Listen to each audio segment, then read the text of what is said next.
the result it gives you is what? Is the y. So for y to for us to have a y, what the model itself is this is the model. But x is a variable because ChatGPT on its own will not produce result. So when you say I built an artificial intelligence model, what do you mean? You just mean that you have a system that when you put x, which is the input, right, it will react or act on M and C and produce what? Y, output. They keep on making this thing look as if it's hard. It's not. It's not. Right? Okay, so sorry, we had to digress a little bit. Okay, so this is y equal to mx plus c, the formula for prediction models. Okay, so we want to go back to IFA. What is y in the case of IFA?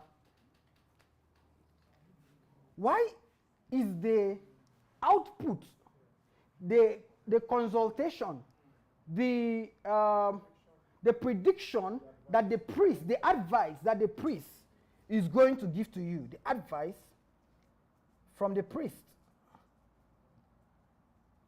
That's why.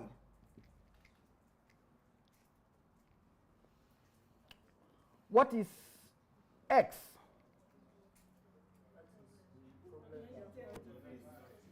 X is the problem you came to tell the priest.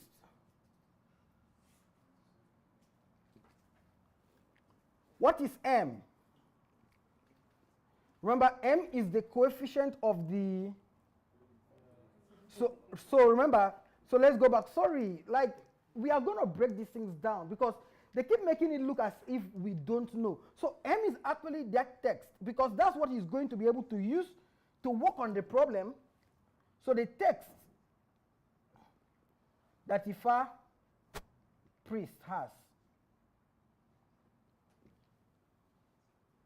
And what is the C? The C is the constant, in this case, the priest and his experience. Now, remember, C can always, am I going too deep?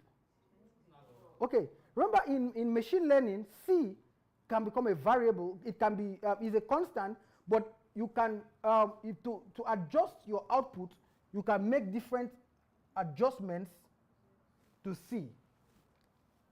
So that means the priest is this thing, but based on their experience level, the outputs can be different. So, interplay of chance and human interpretation. C, again. The IFA system draws upon a vast corpus of text, oral traditions, and interpretation predicting events. The system's ability to integrate diverse sources of information parallels the capabilities of modern AI systems. This approach highlights the potential of integrating human knowledge and intuition with machine learning algorithms, creating a more powerful and nuanced approach to prediction-based system. So let's explain that.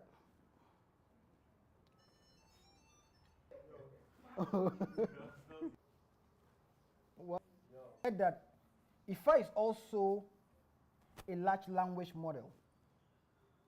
IFA is also a large language model. So,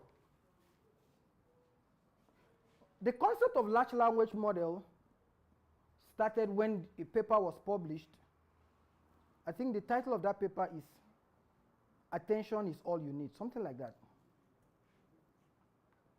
Can someone just cross-check and give me that? I'm trying to recall. Attention is all you need. I don't know, but something about attention. It was talking about the attention mechanism, and this is what it was. So let me explain how large language model works first. So that by the time we finish, I'm sure most of you will already start connecting the dots, and you'll be like, wow, this is AI. This is, IFA is already doing this now. So let me explain this. This is what your large language model does. And they'll be giving you theories and all of that. I'm tempted to say something. I don't know if I can say it.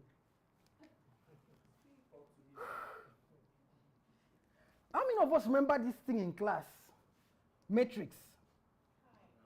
Ah, that person that shouted, there's something about it.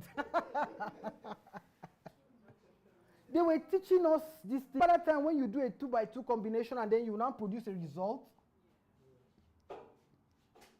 and then they'll now tell us,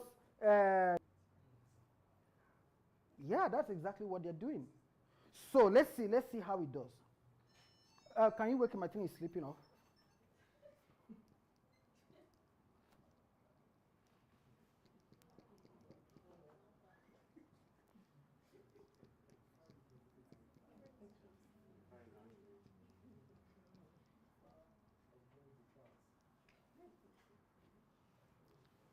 All right.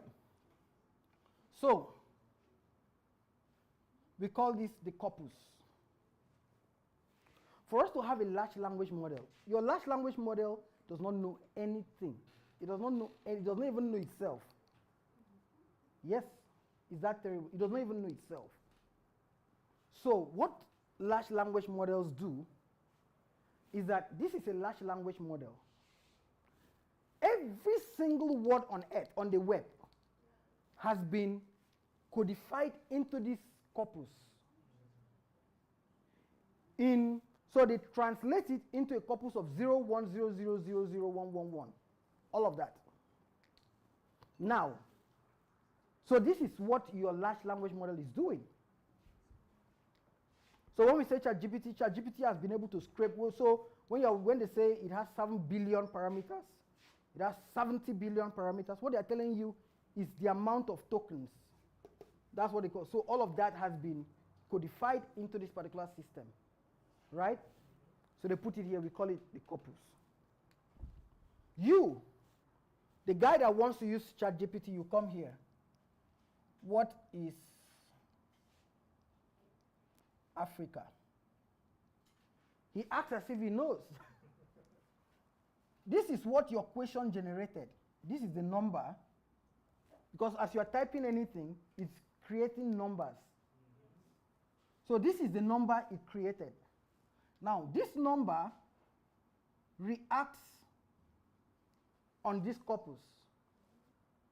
So it comes into this corpus and then checks the corpus that has the closest to this combination.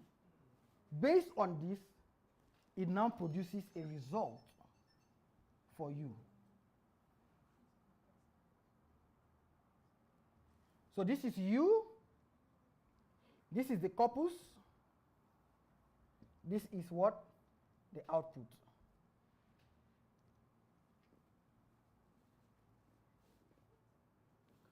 What happens in IFA? IFA, they said they have a corpus of texts, right?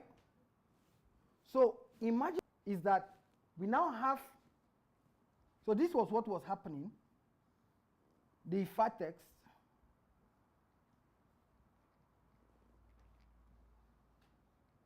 You bring your problem. This guy, the priest, goes back to the text based on the result it gets. It comes here and then derives something and then gives you the result.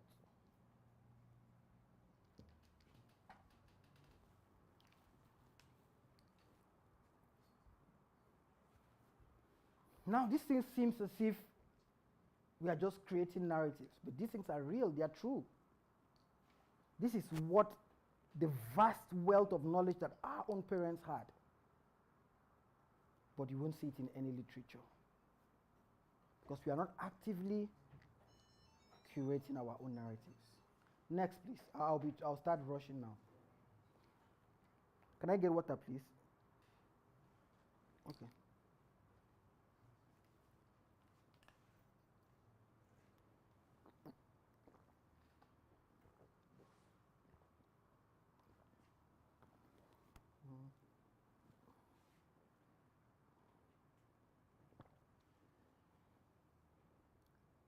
Next, please.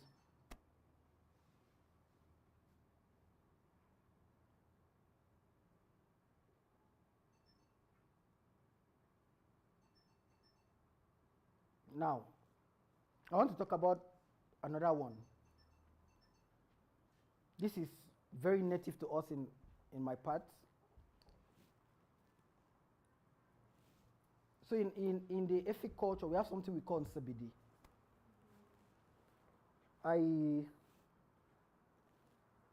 Can you just search for the image of, just type nsebidi on this thing so that people can get the image, just get the image and put on screen so people can get to see what we're talking about. So when they talk about hash function, cryptography, zero knowledge proof, they make it look as if these things are new. The wise man said, there's nothing new under the sun.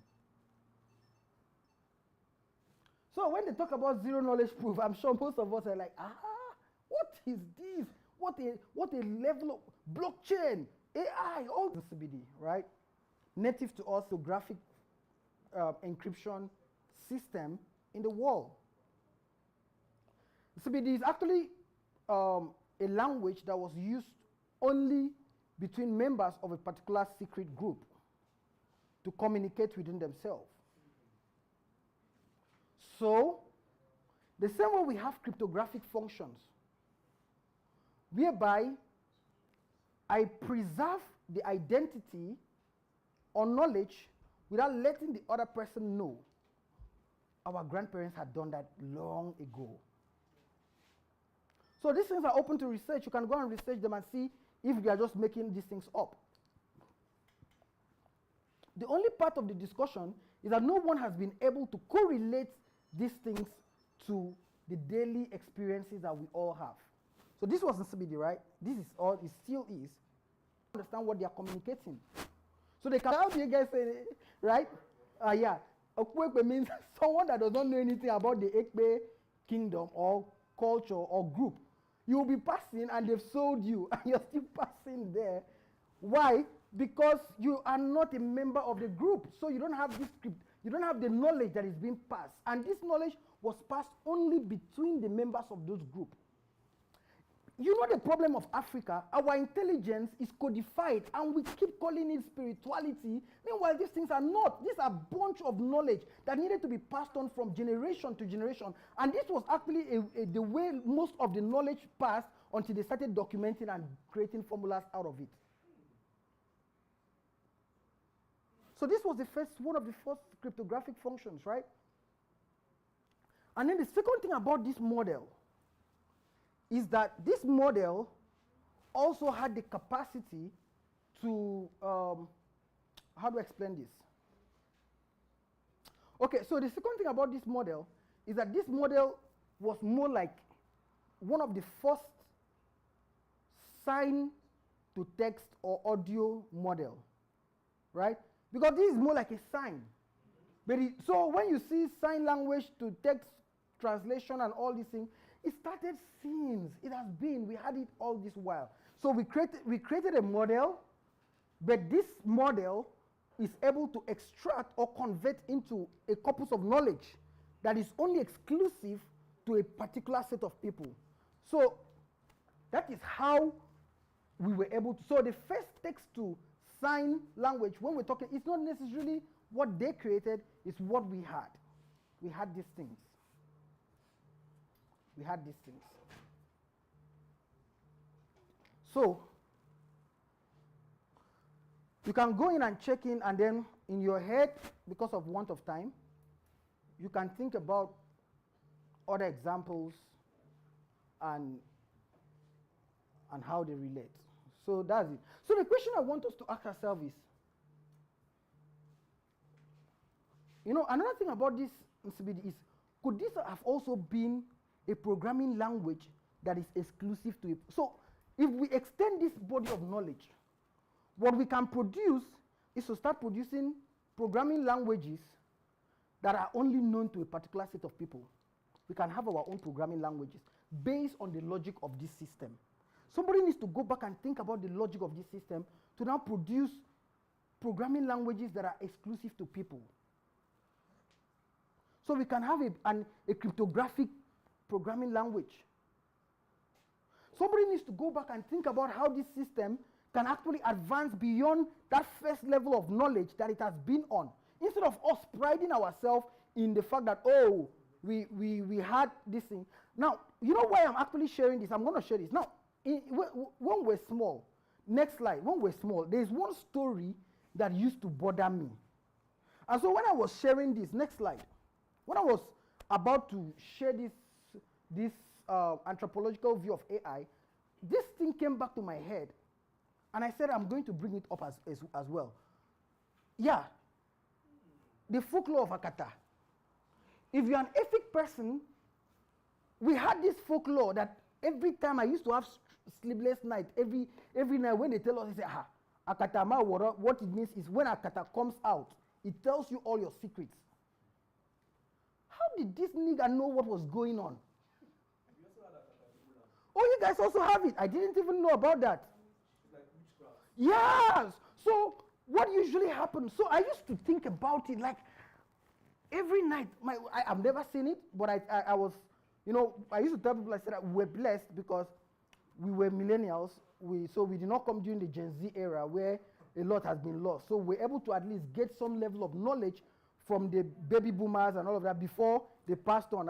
For every time now I remember sitting with my granddad and him telling me stories. Now I really relive those moments as very important because I never really understood what was going on in those moments. Because now we've lost a lot of that. So I used to imagine, how did Akata know what was going on? So they will tell us this story of this Akata, a masquerade that comes out only in the night. And when it comes out, it tells you all the things you've done. So now, based on this knowledge, can we think again? Computer vision model, sorry. Could it have been what was going on? That they had probably, and I'm not creating any fallacy or any stories to art. It's actually a folklore, and I'm not creating any hypothesis because I want us to create ours. That's the essence of this. I want us to create ours.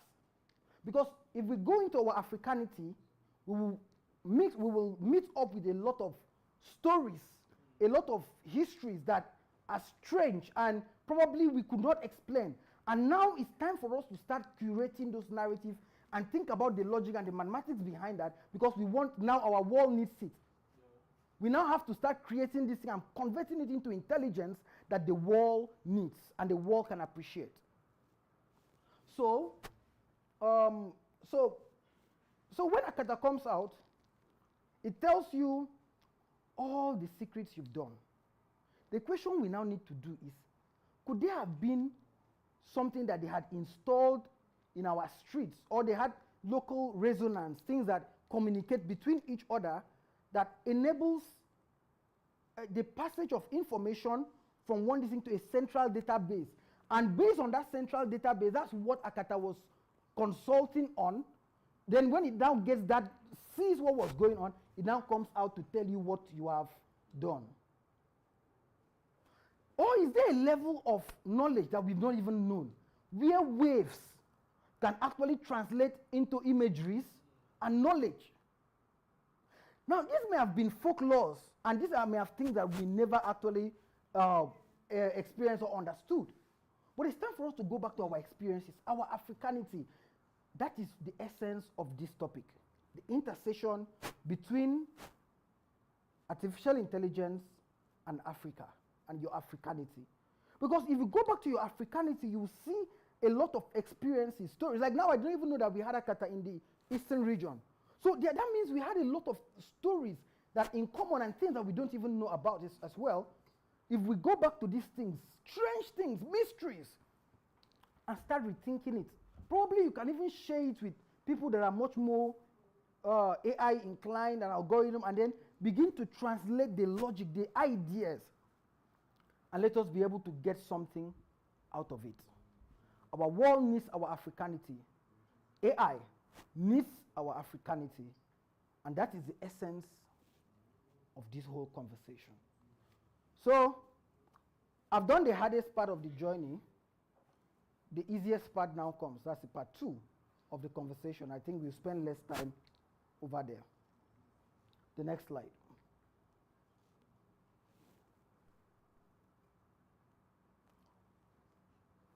So, an African definition of artificial intelligence. An African definition of artificial intelligence. Sorry, I did not put that down here. I have it written down here, so I'll just read it out. I'll read it out, and then we are going to now use this to explain. You see, you don't discuss to an African man without using the word gods, spirits. Yeah. So now we want to define artificial intelligence to the African man. 1 minute, sorry.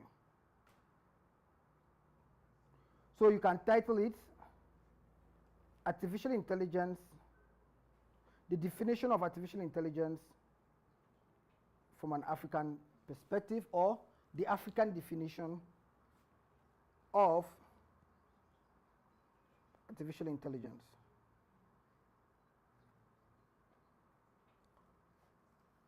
So, the African definition of artificial intelligence, it is the scientific study of how machines,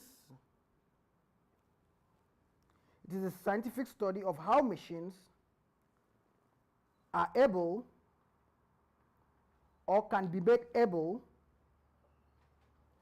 So artificial intelligence is the scientific study of how machines are able or made capable of imitating human, godlike, or spiritual intelligence or intelligent abilities. So I'm going to put it again. Artificial intelligence is the scientific study of how machines are able or made capable of imitating or possessing, so the word I was looking for, the imitating or possessing human, godlike, or spiritual intelligent abilities. So you see, once it's still the same thing, but once we changed and then we put God, you know, it's one of the reasons why Christianity really spreads, or most of the Abrahamic religion really spreads a lot in Africa, because the African man already had God. He understands so you could come in and sell the pen to an African man and he will not buy. But tell an African man that this pen is from God. Accepted. No, it's a natural bias. You don't even know you are the one doing it. It has nothing. It has everything to do with your cultural background. So of all the things that the Westerners brought to us, what did we capture the most? Religion. Because when they came to sell religion, they did not come to sell religion to us, removing the godlike. So they came in with the whole mystics of it and spirituality of it, even when they don't practice it that way over there. When they brought that to the African guy, what happened? He accepted it wholeheartedly. So, if you want to sell, one of the things you can do, try it. You want to go and sell something, you try, you're not selling it. Bring a religious personality to market that same thing for you. Oh God. I know sorry to digress, I know some coins, some blockchain, this thing, that have actually used this strategy. See, they buy in. People are buying. They'll be buying in because the African person has a natural affiliation for the word God. So if you want to define artificial intelligence to an African man and you remove God, that means you've already told him this thing is not for you. You have to put God, spiritual, make it look robust, because in reality it is. Because what is AI if it is not robust and spirituality? How come these guys are able to predict, tell you things that you don't even know? Is this not what Ifa was doing? By the time you are able to bring it and show the mysticalities of this thing, the African man wants to adopt it. When you want to go and sell, you don't sell by attacking. You sell from the point where they are. So you don't come to Africa to tell us about artificial intelligence and then all you're doing is quoting semantics. LLMs. No. Don't do that.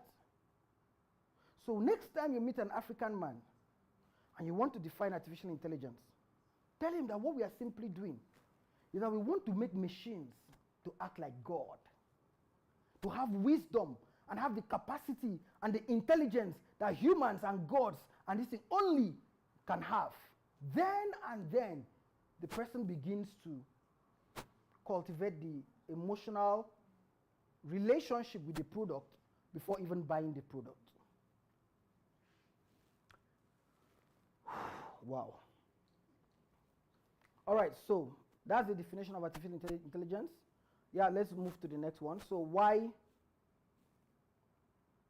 do we need an inclusive and Afrocentric approach to artificial intelligence? Why do we need that?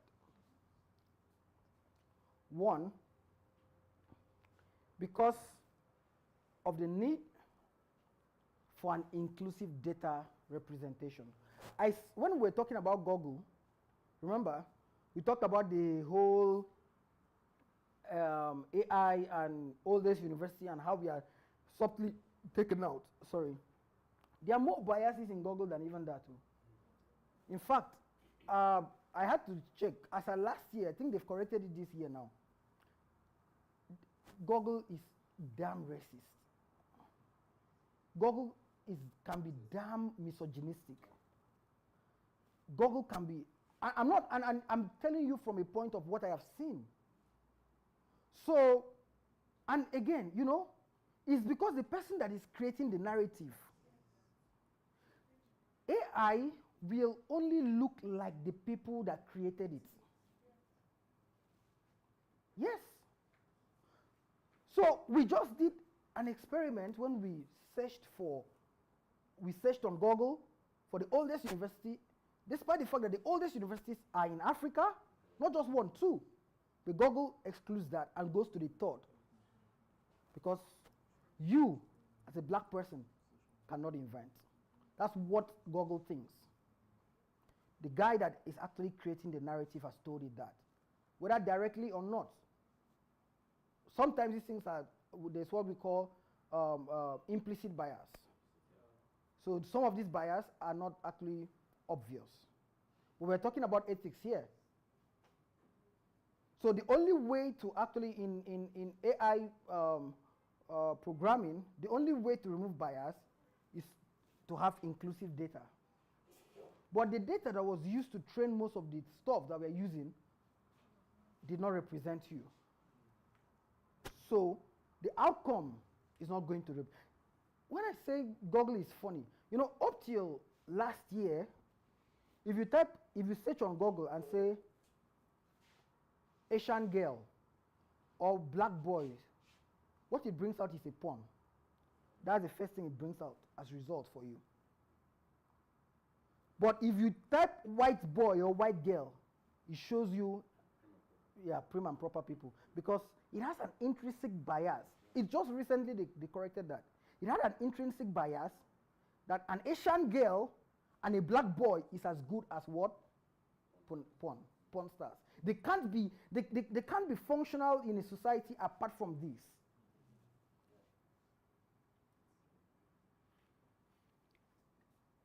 So this also speaks to the ethical consideration as well.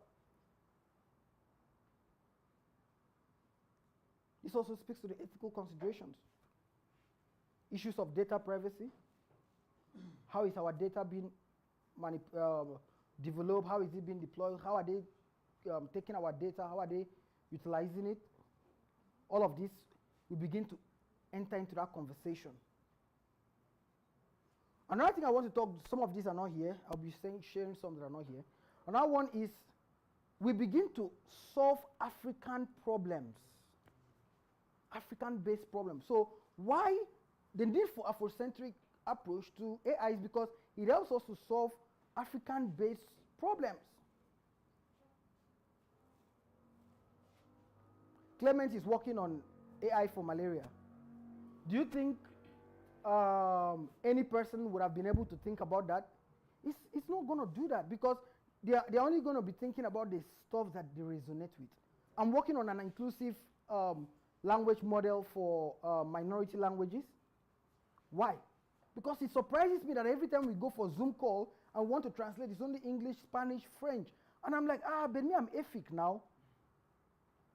But you are Yoruba, you are Igbo. Is it a crime for, okay, if not for anything, I understand English, yes, but I just want to see it written there. Like there's something that happens. There's this, yes, there's this inclusion. There's this acceptance that it brings. There's this acceptance that it brings. So we begin to solve African-based problems.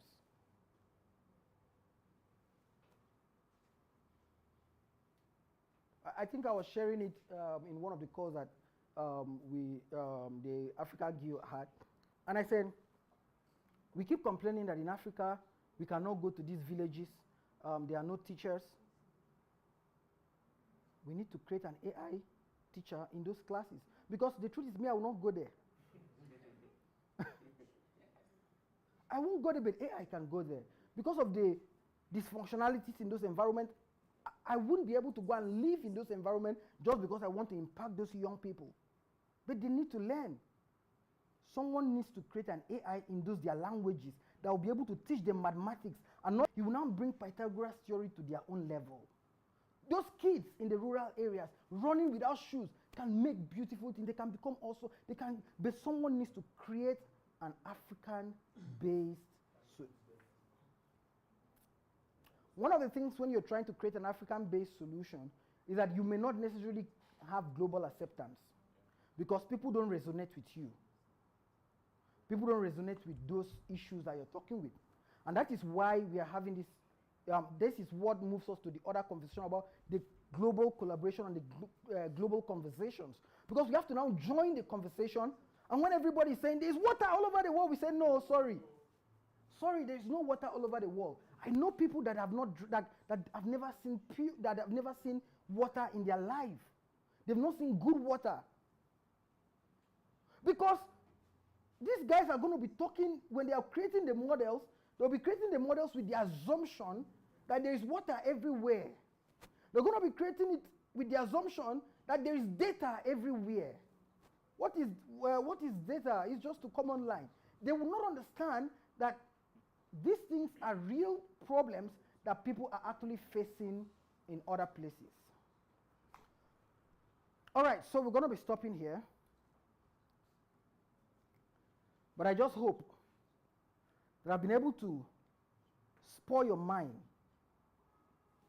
to realize that artificial intelligence is not something that is abstract to us. My hope is that you can see yourself. You can see yourself in your grandfather who thought about the fact that how can we talk to, you know, they bring it and they call it Siri. Our grandparents have thought about this. How can we get a spirit that will just go and be doing things for us? How can I just talk to things and things will get done? Who was the first person to think about that? Your grandparents. And there are a lot of other things like that in our that resonates with our Africanity. Can you think about one? Come up with a concept. Create a model for it. And you are going to be solving one of the world's biggest and unique problems. Ladies and gentlemen, the intersection of Africanity and artificial intelligence.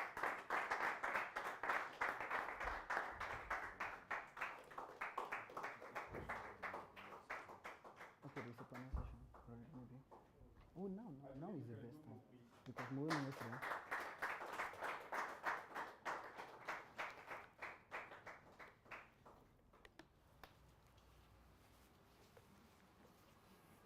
You know,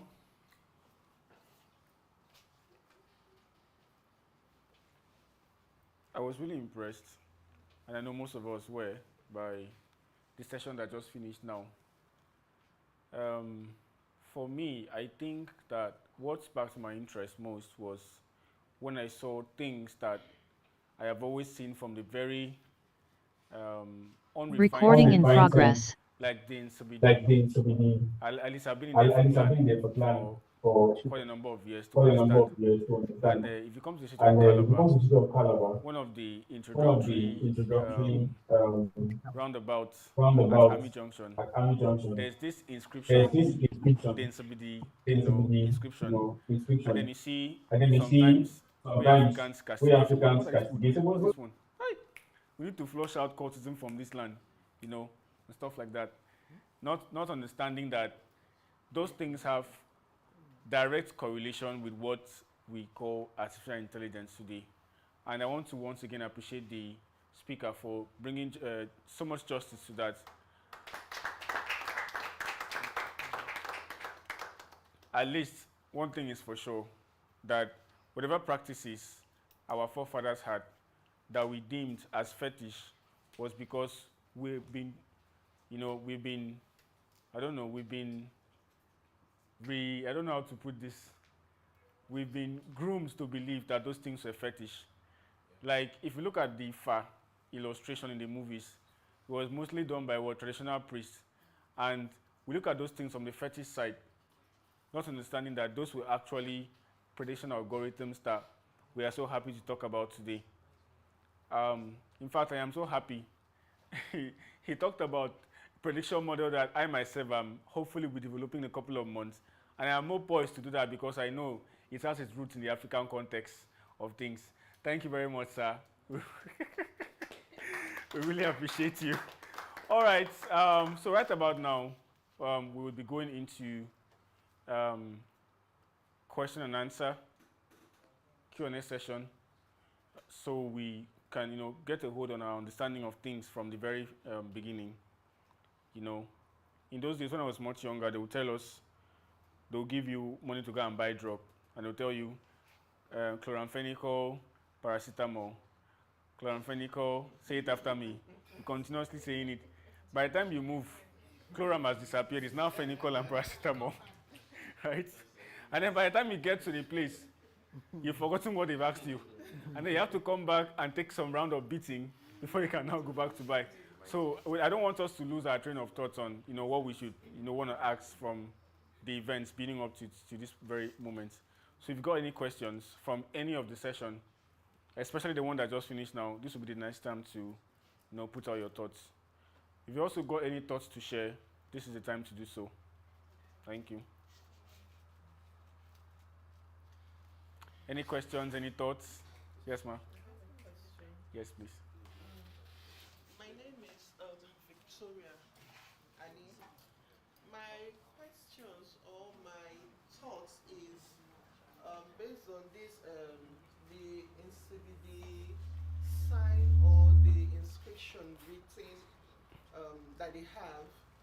My question is that if this is meant to be understood or it was understood by a particular set of people, how can we use that to develop our own African AI that everybody, as in Africa or in Nigeria per se, we come to understand that? Or is it that, okay, for this part of the Akwa Ibom people or the Efik people, they have this CBD, and an AI will be developed for them based on that sign, and the Igbo people have that, and it will be developed for them based on what they understand by the sign. Thank you. All right, thank you very much, sir. Can I answer from here? Okay, sorry. Let me answer from here. Okay, so when we are saying there are two things to that. The focus is not on the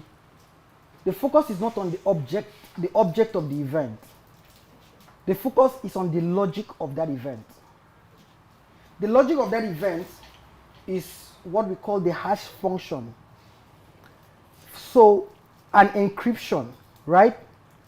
So encryption is what happens in blockchain, is what happens in zero knowledge proof, is what happens in WhatsApp. It's still the same knowledge. That's logic, right? So if you want to look at the object, you are going to miss it. But the logic is that there is a cryptographic function, and we can create that function and limit it to a certain group of people when and where necessary, right? So that is the first thing. So we can now create a programming language that, whether it is based on this with the this thing or not, but that we are using the logic that there are certain times and certain systems where knowledge is not meant to be open sourced, right? Quote and unquote. So there is not every time where knowledge needs to be open sourced. So when we need that exclusive this thing, we can now go back to the EFIC people, to the Ejagan people, to the and ask them how they were able to preserve this language year in, year out without necessarily losing it. So that's the first answer. So when you understand that, you remove yourself from the object, and then you now speak to the logic of it. So the second part of that is now that most of this knowledge now has been open source, right?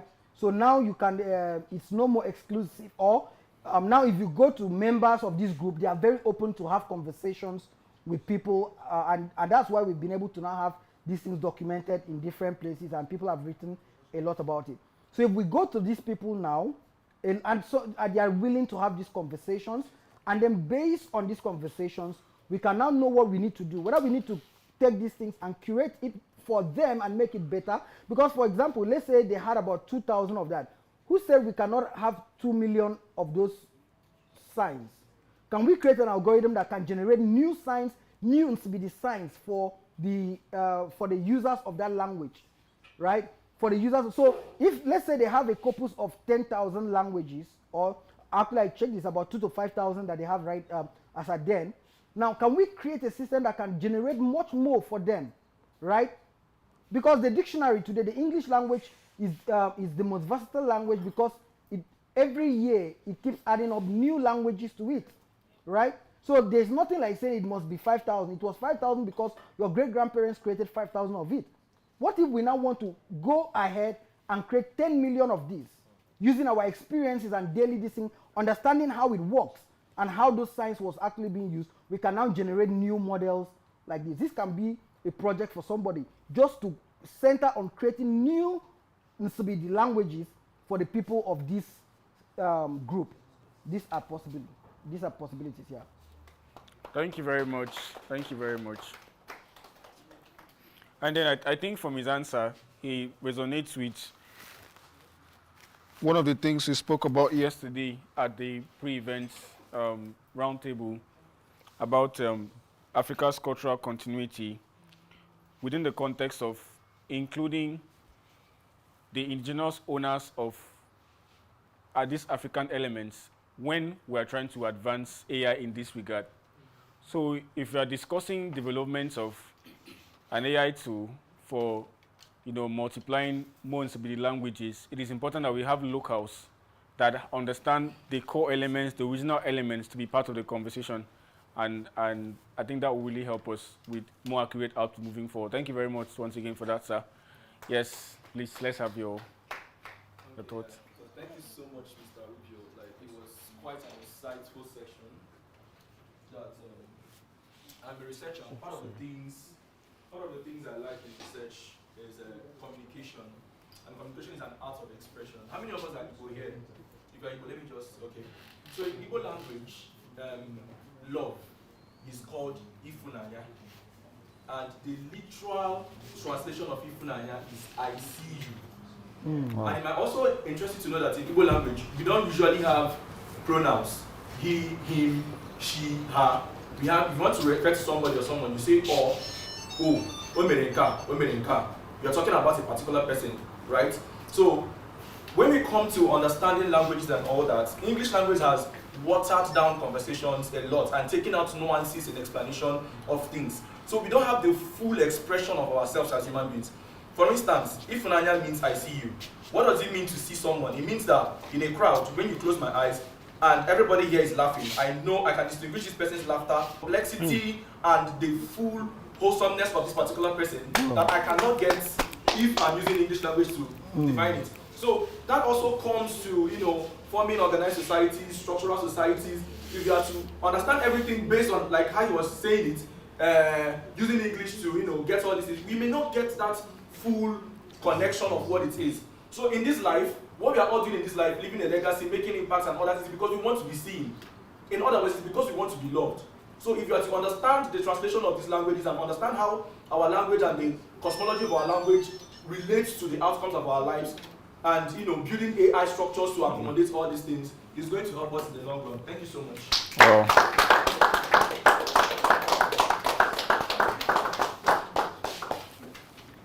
You know what intrigues me in conversations like this is the ability for one idea to just sweep the entire conversation and put us into another look entirely. I really appreciate what you've done, and I see you. All right, Ayo, let's have your thoughts, please. Yeah, thank you, Bill. For me, I think the conversation about Africa and technology is long due, way past Overdue, yeah. sir.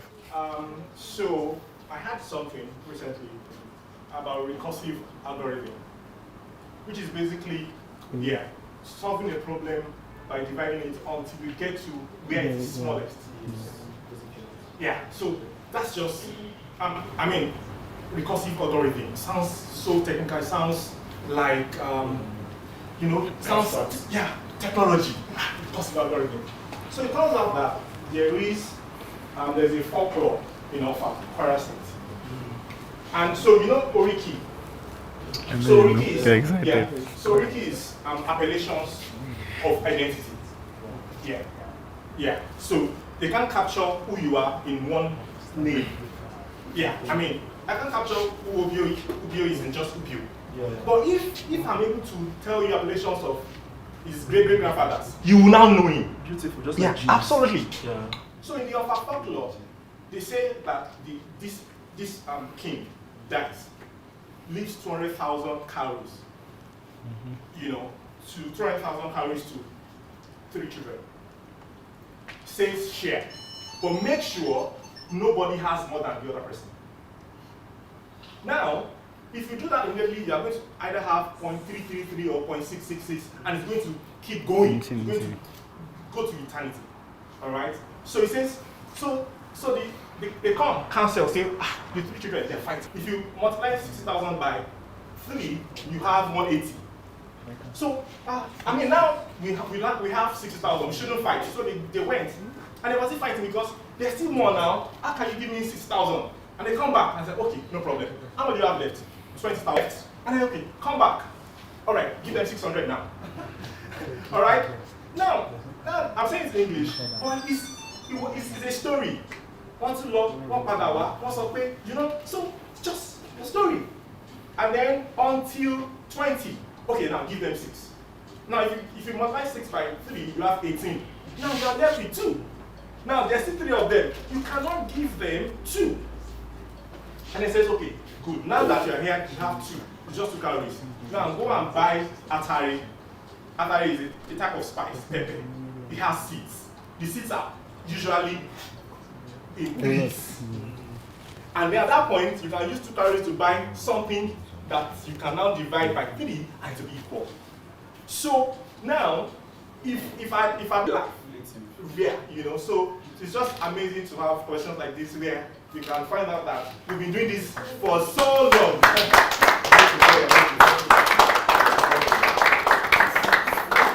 Thank you very much, Ayo. In SS2, my math teacher will tell me that some of you fail maths because you don't understand English. Yeah. And then when I started looking deep into the concept of word problems, I hoped that sometimes those questions would be translated to my local dialect. And I believe that if we start looking at curriculum and teaching from the dialectical aspects on native language, we're going to have more intelligent scholars coming out from our society. Because and just to add to that, that's why in China and India, they still teach them in their local language till today. And that's why they have very good mathematicians. Because by the time they now translate it into English, by that time they are now adults. That's when they now start to translate. So you see an Indian, he doesn't know how to speak English, but you cannot try him in mathematics.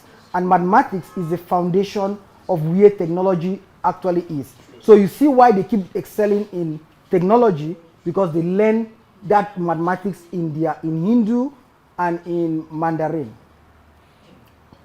Thank you very much. Hopefully, Africa would start thinking in this direction and start putting systems in place to ensure that some of these things that we've had here are implemented. And I hope that the majority of us here will get into positions of power where we can have a say in changing things. Because from my understanding of the concept of thinking in systems, one of the best ways to change a system is to actually structure the approach by which the system works. For example, if I have, let's say, 20 persons on a team now, or 22 persons playing football, right? Even if I bring all the football players and bring the basketball players, and they play the same thing, it is still football, right? Even though I've switched professional footballers toward basketballers. But by the time I start taking out the goalposts and introducing a basket, right, I begin to change the way and everything that the system, goes about. So hopefully that we'll have these things in the future. Now we would have something to relax us, because we've been too serious, right? I mean, I've seen people's, what's this thing called? It's already developing packs. We have been thinking too much since we came here, and we would like to relax ourselves. So we're going to have the games session right now as a form of relaxation before we move to the next engaging session. Yes, so. All right. It's up us. Okay, so good afternoon, everyone. And I hope we've been having a nice time. So yeah, it's a simple game on artificial intelligence. That's what we'll be doing. So you just need to go to this, type this on your browser, habits.it on your browser. It's a very simple game. You will enjoy it. It's a little bit mentally taxing, but it's good fun. So and it will prompt you to put in a game. So put that. My phone don't type work. in and 100 don't. the username. So there will be winner, and we are thinking of something interesting for the winner. Okay, so get ready. It's about to go up, not down. Are we ready? Ready? There's AI. AI is also playing. No, you're not signing up. Just kahoot.it. So it will prompt you to put in that pin. So put in the pin. And then after that, it prompts you to put in your username. So type in your username. Nairobi Kahoot. KAHOOT.it. Not .com. .it. Okay. We are 1, 2, 3, 4, 5, 6, 7, 8, 9, 10, 11, 12, 13. You will see 25 names there. So as soon as all the names are there, we'll start. Femi. Kahoot.it. Femi. I don't want to do it.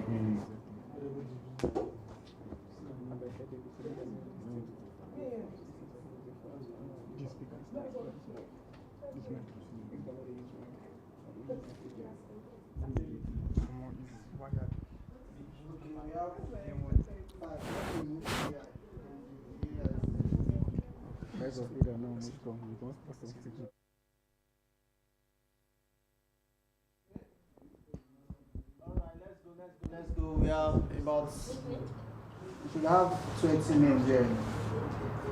Okay.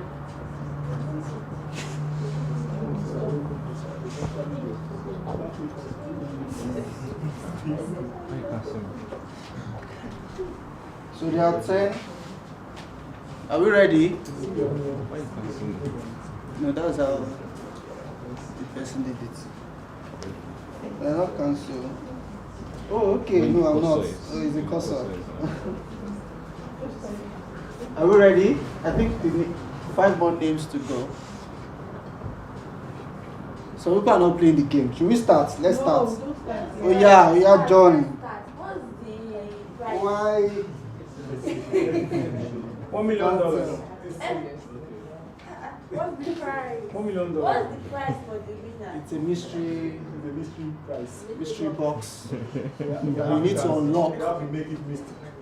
We just, it has to be mystic. We have to do prediction model for it. Thank you. Leave it to the gods to decide. You got to decide. Are we ready? Yes. Who are we waiting for again?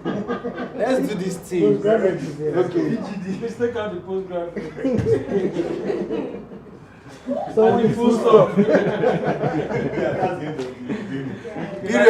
that's the end of the game. Period. So, period. And then, so let's start. Period. Can we cheat? No, you can't. You wouldn't even have time to cheat. That's the thing. You know who give us the rules of the Give them the rules now. The rules. Oh, okay. So the options, they are color coded. So just choose the color. It's fastest finger. Let's get ready. I don't understand. It's color coded. So that's the first question. Answer the question. I didn't know So you see the color code on your screen, on your phone. So you select the answers Can on you your phone. restart? People did not know what that is. I Oh. think they used to do a first this thing so people get to know. Okay. We're not seeing from our end. Don't worry, it's one. Don't worry. It's one, don't worry. Let's go, it's one. let's should start go on. again. Don't worry, go on. We start. Yay or nay? Yay. Nay. Go on. Yay or nay? Yes. We start. Yes, let's restart. Let's go on. This is one for everybody. If you restart, everybody get this one right. Yes, now. Okay, so let's Bonus. continue. So Let's continue. let's this one will be bonus Yeah, bonus bonus answer. bonus answer. Let me start. So we understand the rules. The answers, the options are color coded. Sorry, I No, know you it's see well. I just assumed that. What is this score? What's your The options are color coded. You see the questions, you see the question and the options on the screen. But on your phone, that's you just see the colors and choose the color. So it's a mental. What are people that are colorblind? People that are colorblind now. Nobody has color blind. You should include us here. Are we ready to go now? Yes, we are ready to Are we ready to go now? Colorblind should have come with your eyeglass. Maybe please let's turn off this light, the please. lights.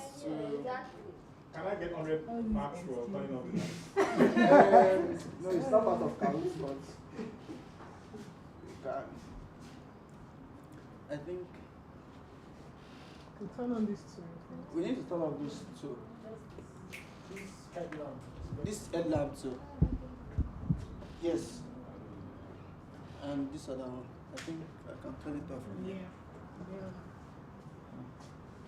You know, see this? Okay, I think I'll try. It's better now, right? Yes.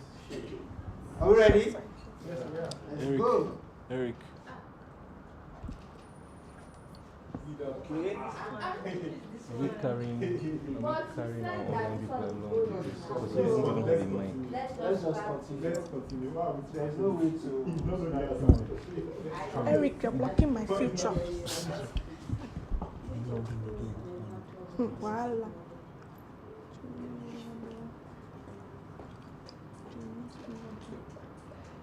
Spam. We are not allowed to cheat. No, you You're can allowed cheat. to tell yourself something. Yeah, you're allowed to cheat, but by the time you cheat, I think the time has gone.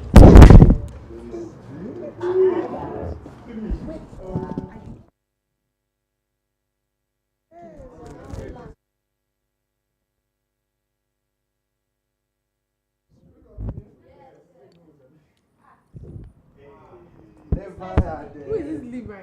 And period. This full stop. Wait, don't the password. Very well. No. It's part of the game now. You're not supposed to know anything. Thank you. Just gonna wild up this one. Just take the triangle.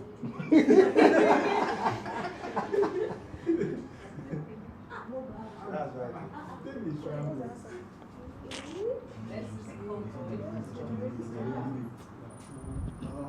I don't Back on the understand. leaderboard. Why am I not showing? Oh my God. Because they are behind the end.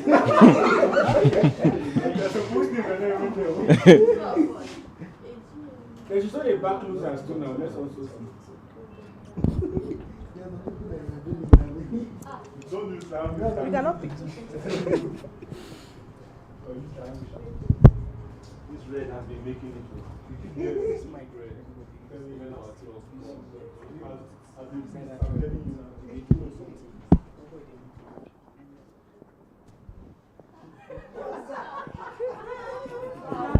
now.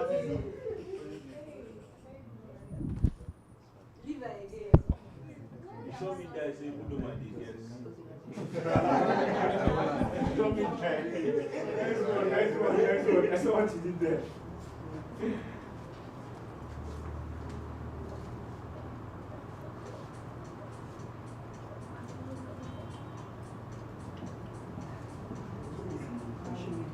Thank you for this game.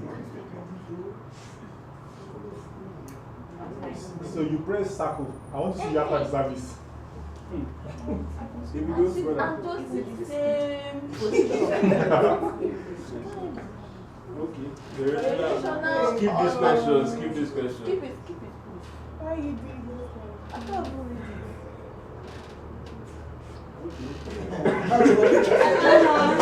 it. Okay. Bonus question.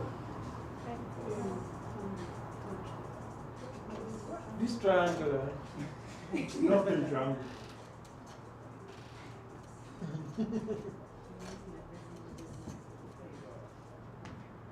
Oh, that's correct.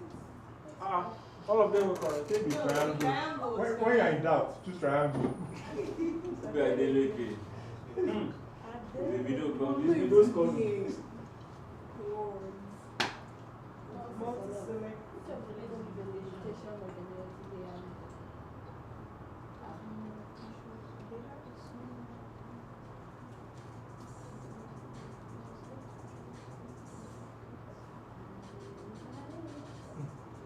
Don't use angle this time around.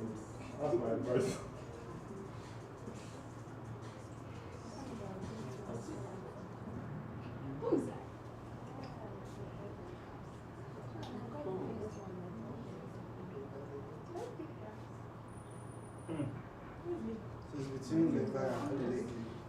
Are we done?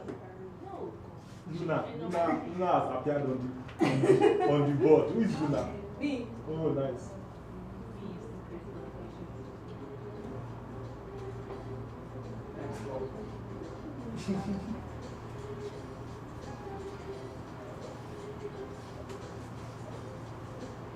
When you're in doubt, go with angle.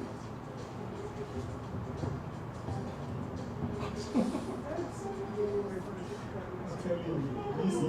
People are following my advice, but they are not talking. Only this. Oh. I'm still in the same spot. What we do to those whose names you never say on this At least my name was good ones.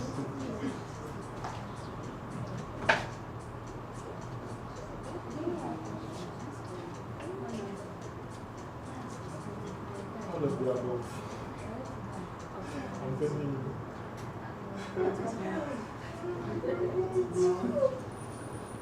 Yes!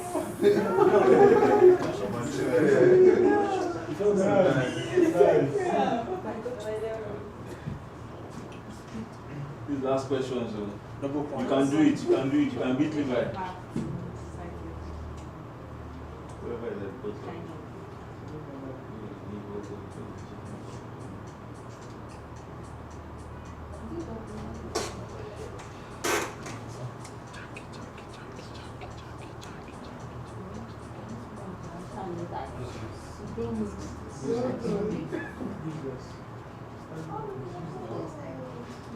Five people, which is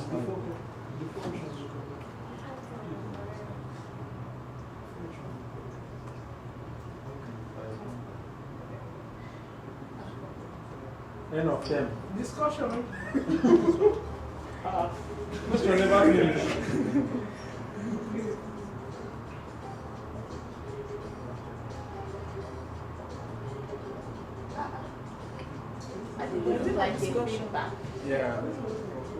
This is for USA. Yes. So at least you have one correct. I'm telling you. Oh my god. You never know.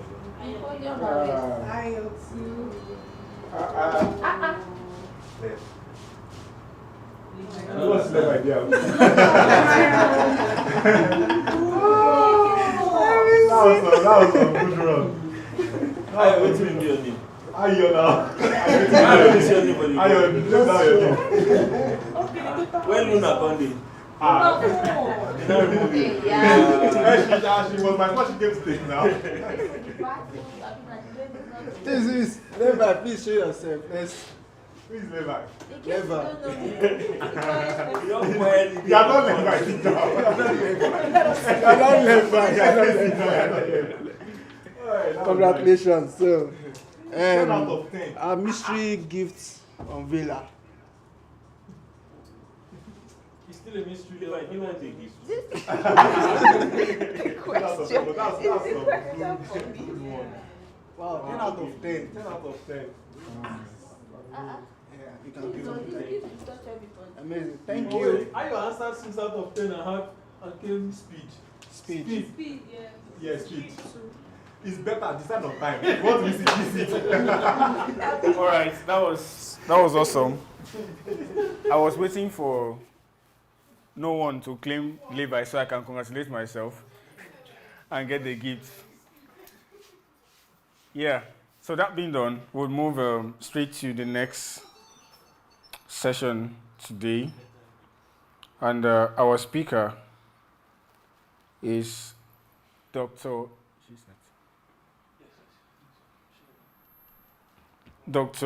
Esther Galfalfi. She is the dissertation program lead at Singularity Net, where she focuses on AI ethics, governance, and the role of DAO in distributed leadership structures. She has a PhD in social science from the University of Derby. Her research explored how young people engage with digital platforms and their perceptions of work in the GIG economy. This background informs her approach to AI ethics and decentralization on AI and digital literacy. She has a strong foundation in ancient languages and literature. This unique perspective gives her a long historical view on the emerging structures of decentralized AI. She advocates for participatory, transparent, and ethical approaches in decentralized systems. Her work at SingularityNet emphasizes the need to broaden the scope of AI governance, aiming to create AI governance models that are equitable and aligned with a diverse range of human experiences. She is working on the Beneficial Ethical AGI initiative, which aims to include the voice of global population in decision-making about AI. Please, to have the podium and talk about AI governance from the concept of building ethical frameworks for sustainable development, Dr. Esther Galfalfi.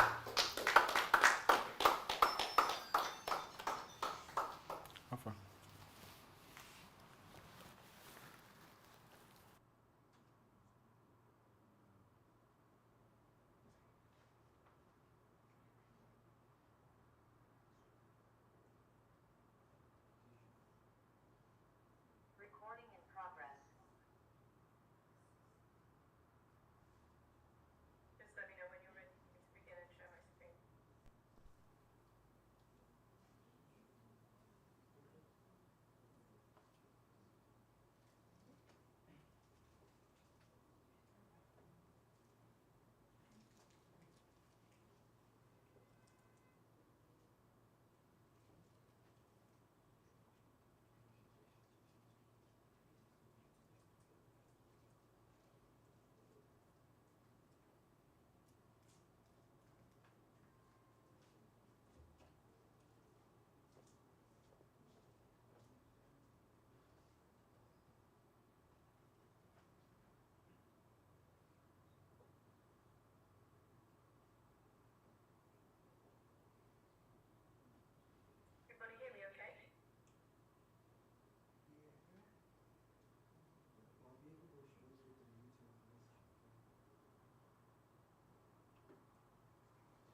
be involved in AI governance and not just large corporations.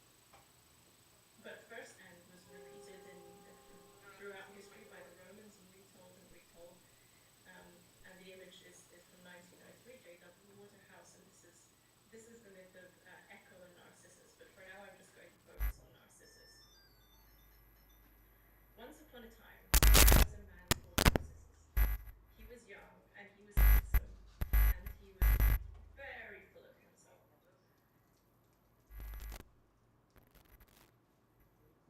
Something a bit wrong with her. This one talked too much, that one talked a bit funny, he didn't like this one's face, something was always wrong with her. We all know someone like Narcissus, right? Anyway, one day, Narcissus was out hunting with his friends. He separated from the group and he was wandering through the forest trying to find them.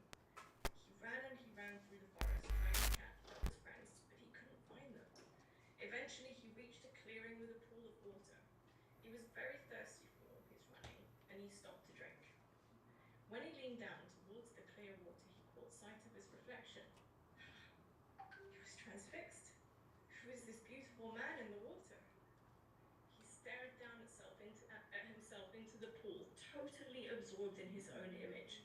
He couldn't tear himself away. He just gazed and gazed and gazed at himself in the water, imagining it to be a god or a water nymph.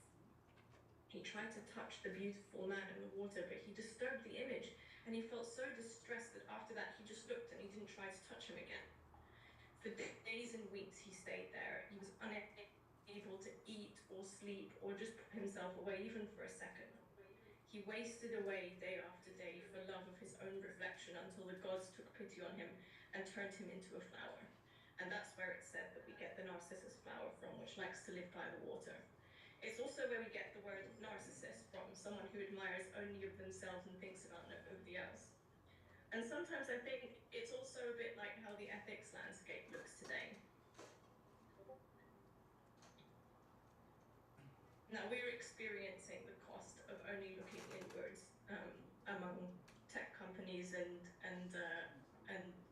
governments in the global north who are only looking amongst themselves in a very rarefied group of people who are able to feed into those conversations. And they're excluding, I would say, even the majority of the global community from governance. And the impact of that exclusion is multifold. Of course, we have explored some of those today, the absence of representation in the outputs, the impacts of unfairness. So we spoke earlier about biases in the training data and specific issues that are arising from exclusion from the data and multiple areas of AI development. But it also goes both ways, that we are also missing out on the richness of diverse cultures. Those diverse cultures have these deep rooted traditions of storytelling and mythologies and practices that don't necessarily translate very well into data. And as far as I can tell, in Europe and the States, in any case, there doesn't seem to be an awful lot of movement towards including alternative types of data that would suit different kinds of cultures.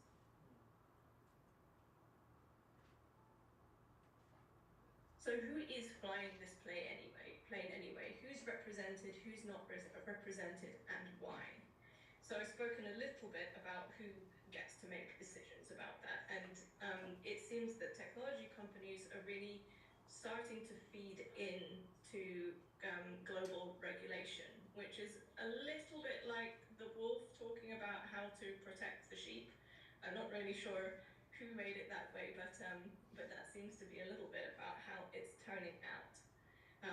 But one very interesting question is, why is that happening? Why is it suddenly that technology companies have all of this power to feed into regulation and to determine the conversation about ethics and safety in AI?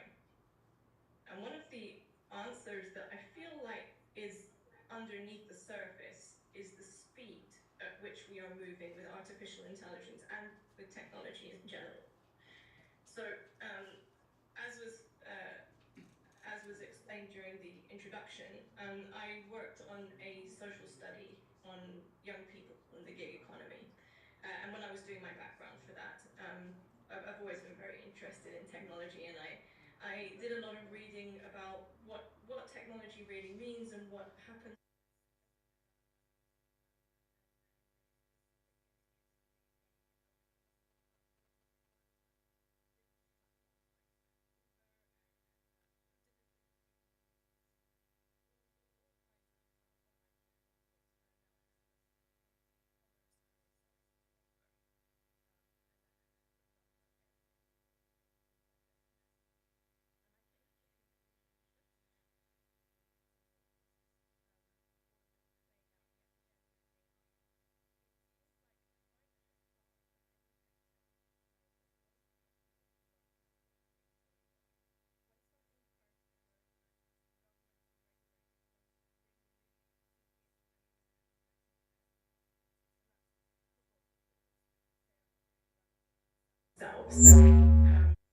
They might not be able to see the far-reaching consequences. Nobody can really predict the far-reaching consequences, although we can now start to look back at history at things like the gig economy and start to make educated guesses.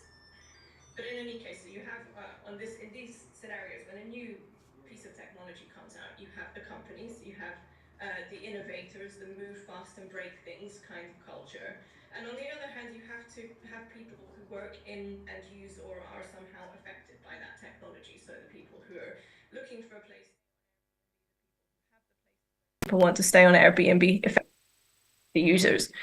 And in between those two groups, trying to make sure that people are treated fairly, while at the same doing their best not to stop innovation, you have regulators. And there seems to be a kind of pendulum. Some move more towards treating people fairly, and typically Scandinavian countries tend to do quite well at allowing worker protections to remain quite strong. And then on the other side of the pendulum, you have the more innovation side of things, free market capitalism, kind of neoliberal approaches, which tend to erode worker rights over time and unfortunately causes an exacerbation of existing inequalities. And in those sorts of environments, companies win because regulators are quite hesitant to make any sorts of restrictions that might inhibit commerce. And it was, I think, around 2013 or so, Uber exploded in the UK, and I looked around and suddenly there were all these people on smartphones ordering taxis or foods or tasks or whatever it was that they happened to be doing on that platform. And at the beginning of the cycle, it was all over the papers. This is great. This is going to be the end of work as we know it. It will revolutionize the way we work and it will increase equality. And after a couple of years, the problems started to emerge: insecurity, exploitation, cheap labor. And it began to be clear that the people who were most affected by these developments in the UK were already disadvantaged groups. They were already in low wages with few qualifications. They were women who were struggling to get into the workforce. They were minority ethnic groups in the UK. And they suffered because there was no sufficient regulation to protect them. And now slowly, these regulations are coming in to help them. But for some time, it was not even really perceived what the problem was until people started to ask questions in research, until that started to filter through into regulation. But it took, in my opinion, a bit of an embarrassingly long time for us to catch on to the fact that it was really starting to exacerbate inequalities in the labor market. And all that goes towards the point that technology isn't the solution to inequalities. It provides a new medium for those inequalities to play out on. And that's a fundamental problem with techno-solutionism, that technology is a wonderful tool for all of these things to be helped. So we can, for example, help privacy with blockchain technologies. But to say that a single piece of technology is going to solve a problem that is fundamentally social or economic or a combination of all of those things is never going to work. And it's unfortunately a lesson we haven't seemed to have been able to carry forward into AI. AI isn't new, of course, but its sudden explosion since ChatGPT has suddenly put the spotlight on the growing industry. So yes, it's a cyclical pattern. The move fast and break things culture accelerates forward very quickly beyond the capacity of legislative structures and regulatory structures to keep up with them. And legislation takes time to draft because people need to understand what is going on before they can create legislation. But in the meantime, technology companies tend to write their own rules into the gaps. So Uber managed to corner the market in many countries before it started to be legislated, before it started to be regulated by legislation. And this techno we're a bit slower to recognize when these problems are starting to occur in society.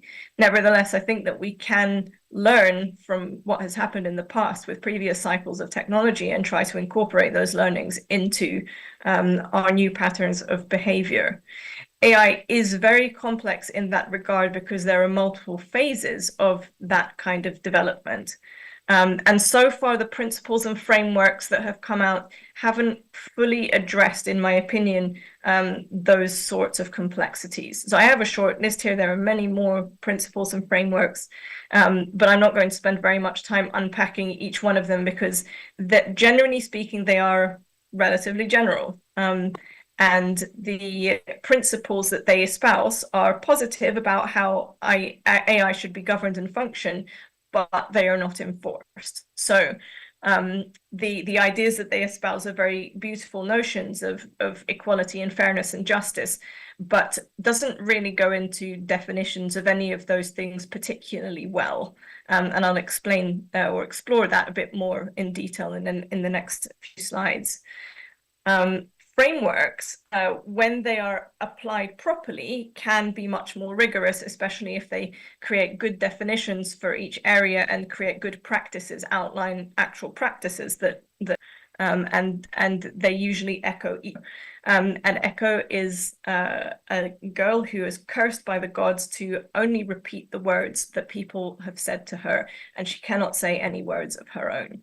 And in this story, she follows Narcissus around because she's fallen deeply, deeply in love with him. But Narcissus can't see anybody except himself. And although Echo follows him doggedly for much time and he rejects her in the forest, and then she still follows him, even while he is wasting away and looking at himself in his reflection in the pool. And she too wastes away unseen by him until only her voice is left. And in this story, it's particularly poignant because its application to our understanding of how the ethics principles work is that they all seem to echo each other. So I'm sure that we've all heard of the term the echo chamber, the self-referencing sort of material that gets recycled in social media posts and the things that we are shown by the social media algorithms. And these echoes are echoes of the self, and the self is a kind of narcissistic construct that sort of whirls around the current dominant landscape of AI ethics and regulation. Returning to the actual principles that are outlined in many of these frameworks and lists of principles are inclusive growth, sustainability, well-being, beneficence, non-maleficence, fairness, and so on. And these are, nobody can take issue with any of these things. These are all perfectly good principles. But there are two issues problematic. Metrics for inclusive versus happens when growth comes into conflict with sustainability, for example. So, and what are the definitions of sustainability? Is an AI company extremely high energy cost? Is that a sustainable company? Questions like that, when you drill down into things like, is it? So I think at some point somebody suggested till super intelligence were to decide that for the well-being and happiness of all mankind, everybody should be on heroin. And that's it would be a valid interpretation of having happiness, that happiness is equal to happy hormones going around in the body. It's probably not the way to go. So things that look like beneficence to an artificial general intelligence might actually be maleficence when interpreted by a human. And And so these complexities can make it very difficult to actually nail down, first of all, what kind of ethics framework should be in place at an organization. Those are the two ends of the problem: how to do it and how to hold accountable. Accountability is one of the biggest issues in these ethical principles conversations. So what's really missing from these ethical frameworks? Well, one thing is specificity. So they are criticized for being quite general. And as I've demonstrated on the previous slide, there can be multiple interpretations, and without really careful thought, it's very difficult to understand how to enact them. Diversity, of course, is missing, and not just diversity in the training data or diversity in its application, but at all levels of AI development, there is an absence of diversity. There's a dearth of diversity from across the globe who are working on it. And that also comes with a certain level of infrastructural issues that need to be addressed in parallel. So the diversity inside AI is also affected factor. So who is holding people accountable for which returns me to the idea that this is a bit wolfy behavior, isn't it? That they're somehow expected to look after themselves and really talk about that very much. So who is going to hold people accountable? The legislative consequences are absent, in other words. So there needs to be some legal recourse for something to happen if they are not adhering to the ethical principles, but currently there isn't really very much out there. There are growing noises in the EU, for example, with the EU AI Act, but that sort of regulation, again, has been critiqued for being a bit on the general side. Why? Why is it like this? Why is there a lack of diversity? Well, one of the issues that I believe we're all aware of is the wealth and power concentration, not just in development, but also in academic research and academic conversations and all of the discussions around artificial intelligence. And I believe that was touched on earlier in the day. There's absences of key infrastructure, so access to infrastructure, physical network, financial resources, data, and other key assets. So as far as I'm aware, there can be quite a problem for developers in the global south to access suitable training data in order to train AI models. And there can be issues accessing the hard infrastructure as well. And so it's not just a matter of who gets to talk about it, it's also what people are able to access as well. And of course, as I've mentioned before, legislation is very slow. What can we do to make ethics better? Well, investment in ethics, so organizations, it's been a fairly common critique that ethics tends to stop at the education level. So by that, I mean that developers, when they go through their training programs, often go through ethics training, and there's modules on AI ethics and so on.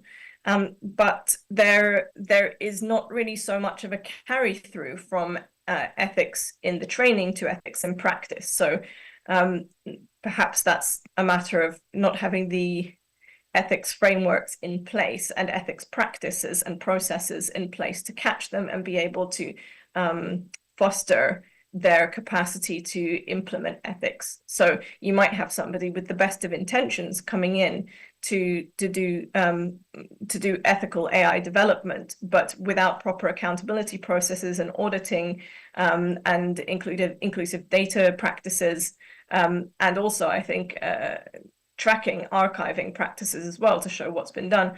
All of these things need to be in place at a structural level in order to support developers who want to be ethical, who want to create ethical artificial intelligence. And there needs to be investment in infrastructure, so governments and organizational level investment in infrastructure. As I understand it, there have been some attempts by Google and large technology corporations to bring technological infrastructure into countries to be able to foster a much greater environment and diversity in AI development, which I think is wonderful. I think that it's great to have that sort of development and investment, but there are some question marks around. Okay, so what are the terms of that investment, and what can countries do for themselves as well, rather than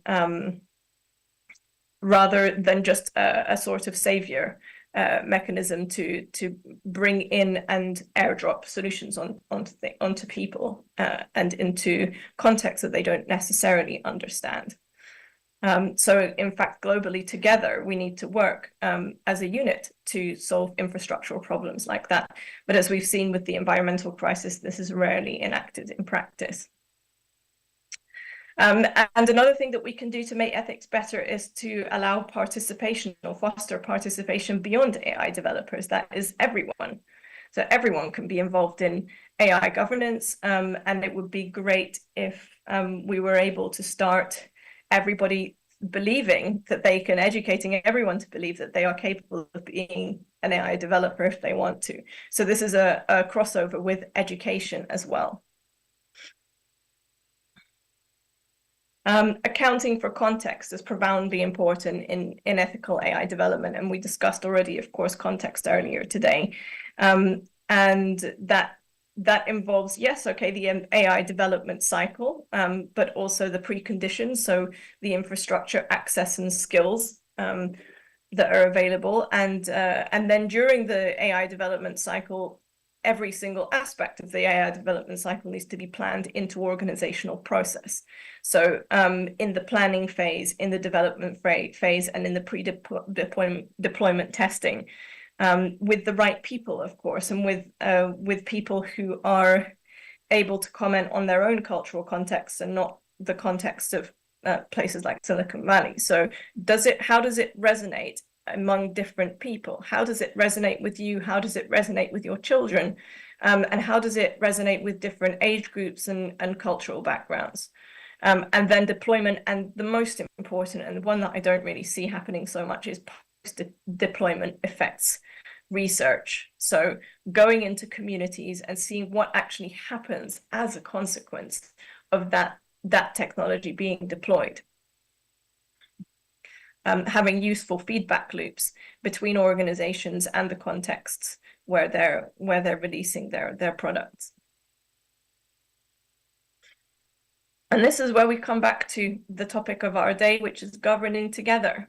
I was very moved by my research when I went into the idea of Ubuntu, and I'd always been a little bit aware of what it meant conceptually, but it resonated with me so strongly when I saw that it was about coming together and being a village and being a family and being able to work together rather than in little silos in isolation. And what does this mean really when it comes to artificial intelligence? Well, I felt intuitively that part of this is about interdisciplinarity. So one of the issues with technology development is the fact that we're so isolated from each other in our little worlds. I'm a social scientist, so I didn't really come naturally to the environment of artificial intelligence development. I kind of airdropped into SingularityNet, and it took me about a year to really understand what SingularityNet was doing and what decentralization meant, and really what does it mean to be in technology. And I'm sure that the same is true if you airdropped somebody from tech development into social science. It would probably be the same. It would probably be like, whoa, what is going on here? But I truly believe that the disciplines all have something to offer each other. So when we look at social science, we're really looking deeply at why things are the way they are, and how do different people experience things, and what are the effects on the social world of different new experiences and new phenomena and old phenomena, in fact. So interdisciplinarity is so important because it will help us to make sense of what is going on with technology when it encounters native cultures, and when we are seeking diversity, we can't really understand diversity without that sort of interdisciplinarity. And equally, we can't really experience that or understand it without intergeneration, multi-level stakeholder involvement. That means everybody being involved, even people that you might not expect would be that interested. Those just everybody. So it means you, it means your neighbor, it means people who are interested in AI, people who are not interested in AI. It means people who use it or don't use it. Those people can be engaged in some way, and it's really important to listen to the voices as they need to be heard, and to be able to go into different environments and hear them in the way that they need to express as well. So not, my mind as a social scientist is ask the questions that I want to ask, but actually to really listen to the people, how they would like to tell their story. And it means, of course, then embracing indigenous wisdom and learning from their stories, but doing that without othering. So the opposite end of the spectrum is to somehow strip mine different cultures or other diverse cultures of their and their wisdom. And you see how deep the conditioning goes. So not exploiting that wisdom is very important. It's vital that people should be heard in the way that they wish to be heard, and integrated as human beings who are with us. We are together. It's not that we are looking at other people and seeing them as a different object. It's that everyone is together and the same in all of their richness and diversity. So what does this mean for distributed inclusive governance? It means you being involved, it means me being involved, it means experts being involved, but also your grandma and your neighbor and their children and anybody that you can think of that is affected by AI. And pretty soon that's going to be every person on the planet at all levels of the process. I'd just like to share a bit about the Singularity Net Global Ethics Initiative, because that's part of, so the Ambassador Program's AI work group is part of this. We are looking to collect constant global feedback from everyone about AI, wherever they are, and sharing access to resources and building AI systems together. So eventually, we are aiming to build a system where people can donate any kinds of resources, whether that's currency or data for training AI models, or access to infrastructure, or access to compute power, all of these things that will support diverse fostering of AI technologies across the globe, and not just concentrated in Silicon Valley. We want to create an explosion of these resources so that everyone can take part and everyone can guide artificial intelligence. And I can't stop without talking about AGI. So eventually we are working towards artificial general intelligence, of course, human level AGI. And I feel that Ubuntu also means parenting together. So human level AGI could be the next child of our era.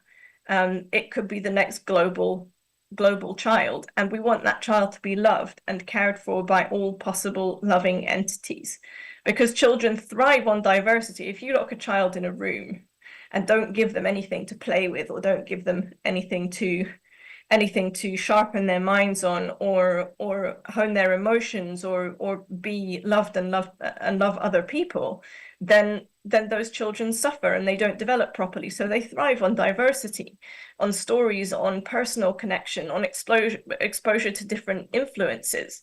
So it would be a huge disservice if we cause those children to look only inwards by the example of the people who are developing AI ethics and regulatory frameworks in this kind of echo chamber. It would be a huge disservice if we excluded the diversity and richness of the global community and and looked inwards rather than outwards. We must do the reverse. We must do the exact reverse of that and help AGI to look outwards rather than inwards. I've included a little reading list here, and of course I've credited the images that I've used. If you would like to take part in the Global Ethics Initiative, for the very start, we've created this little survey, which is Your Voice in AI Ethics. It's our first attempt to do a little bit of data collection for our building the tech stack that's going to underpin our Global Ethics Initiative.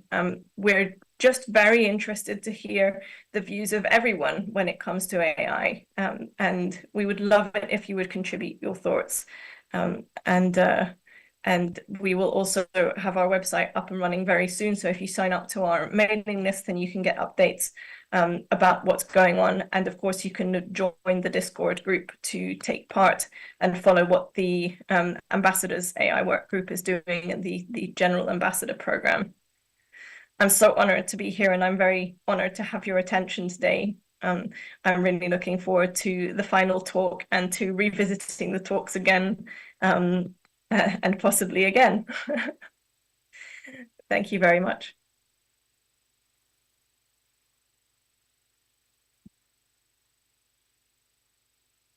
Oh, I forgot to ask, are there any questions?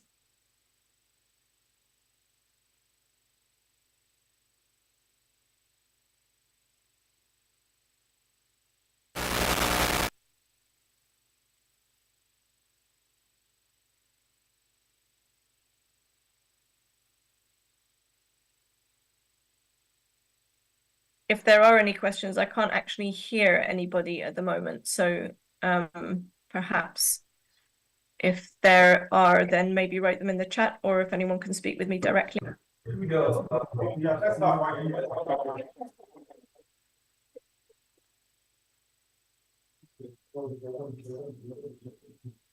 you very much, Dr. Esther. I really appreciate the executive session.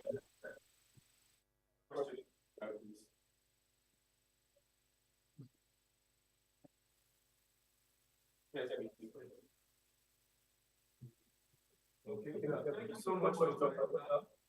That was a good one. Something I see from the conversation was when you say we are trying with technical solutions.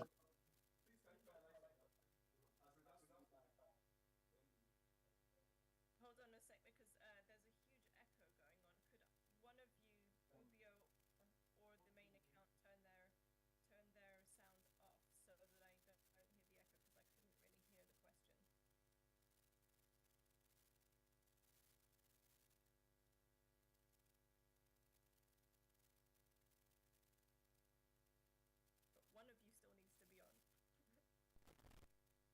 couldn't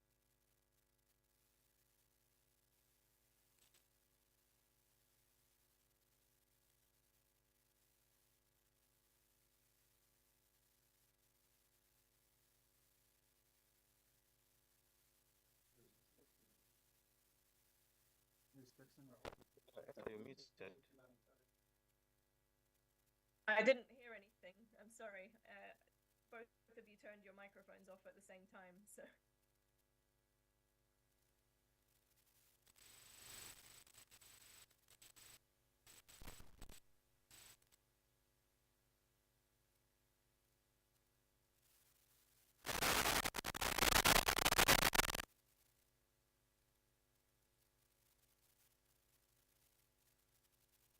Can you hear me now?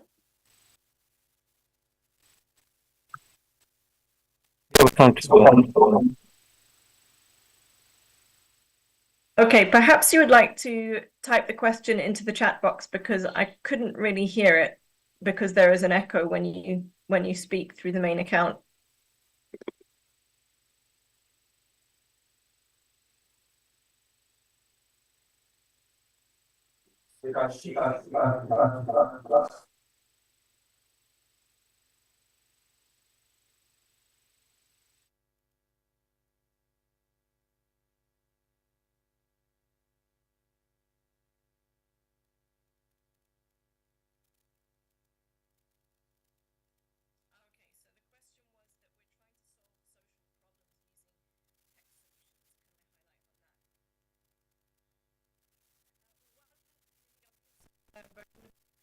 with DAO technology. I'm not sure how familiar you all are with decentralized autonomous organizations, but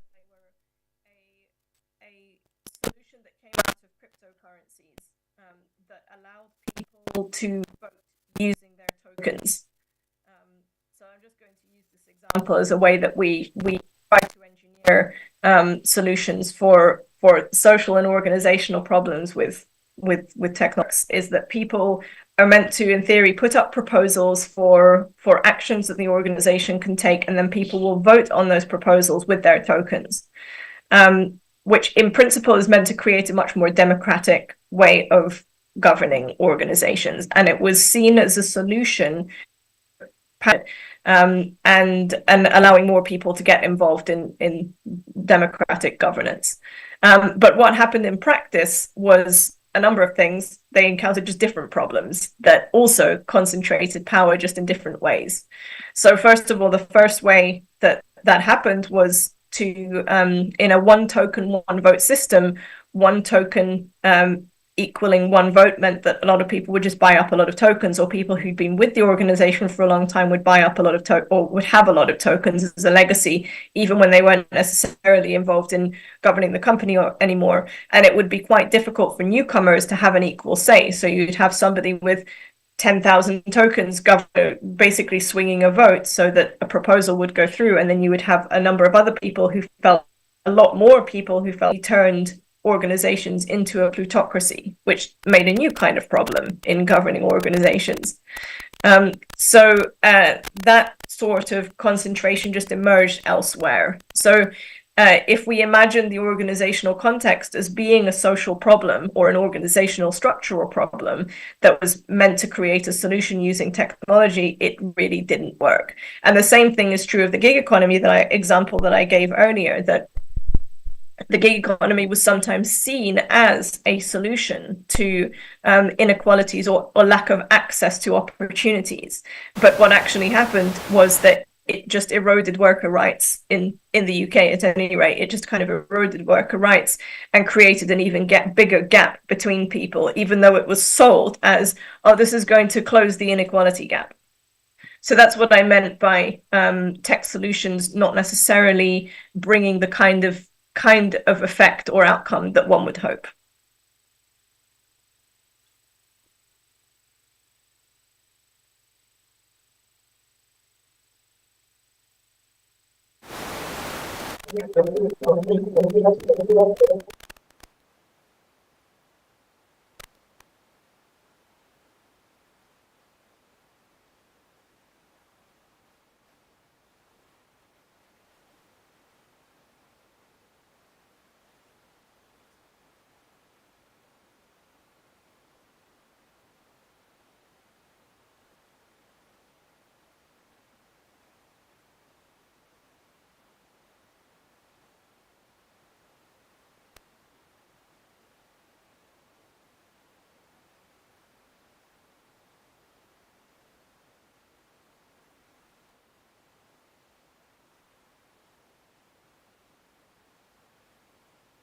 After the inventions have started, I give a very good example.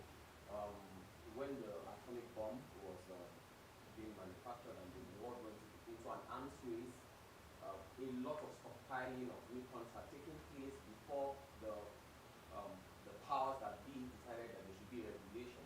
And what that does is that the outsiders are now, in essence, excluded in the name of regulation. And that has been a pattern. Space travel, I just mentioned nuclear weapons and so on. Now, don't you think, with your wealth of experience, that might be a trend that might be happening in the exploration of AI? And I ask this, citing this example. The truth is that even in the Western world, AI is a phenomenon that's still being explored. However, there's no game saying that the Western world has a head start over Africa. Now that we're talking of regulation, don't you see it as also, and I'm not a conspiracy theorist, I'm just trying to follow the trajectory, don't you see it as a form of exclusion, in that Africa is not seen as equal participants in the conversation, but at the receiving end of this AI major stakeholders who are calling for AI regulation are actually the people developing this AI. Don't you think, from an African perspective, that this might form a basis of execution simplicity? In other words, they're saying that the inclusion of AI and the regulation of AI is kind of racial. Is that what you're saying? I'm trying to say there seems to be an racial disparity. Yes, implicit bias. Yes, so that's I just want to get your 2 cents on this. I have my own views for the first time. I want to get your own 2 cents. Can you just like simplify it in a sentence? Okay. Can AI simplify it? Okay, but did you get it? Should I ask it again, sir? Do you think look at Okay. Is it there? Can you bring up what? So I started by giving a historical context as to how, if you look through history, you find that examples have not saying that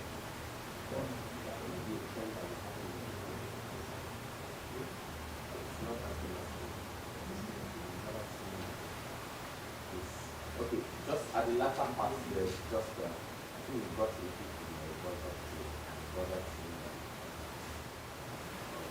I think what you're trying to say is that the advancements in AI is between Africa and other developed countries. Yes.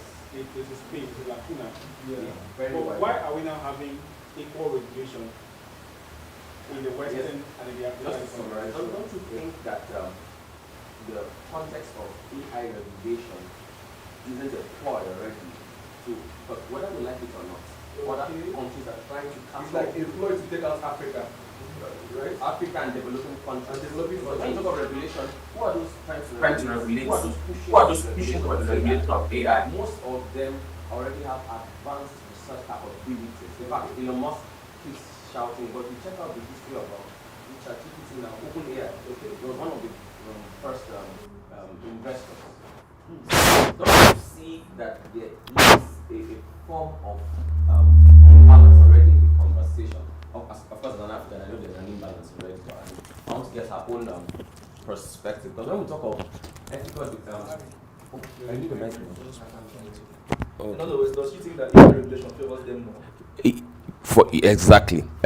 The European Union just passed an AI Act just some months ago, and whether we like it or not, as much as we speak about ethical deployment, ethical considerations, doesn't that conversation in itself already admit that certain persons are being excluded from this? So she can hear you now, but you won't take Oh, I should take it again. Yes. Okay. I mean, I have a lot in the chat if you're looking at the chat. Oh, okay. I didn't know I was being recorded. I'm sorry. I thought I was trying to give a. Should I state it from the beginning already? Okay. Okay. Sorry. Thank you very much, Esther. I'm sure you can hear me very well.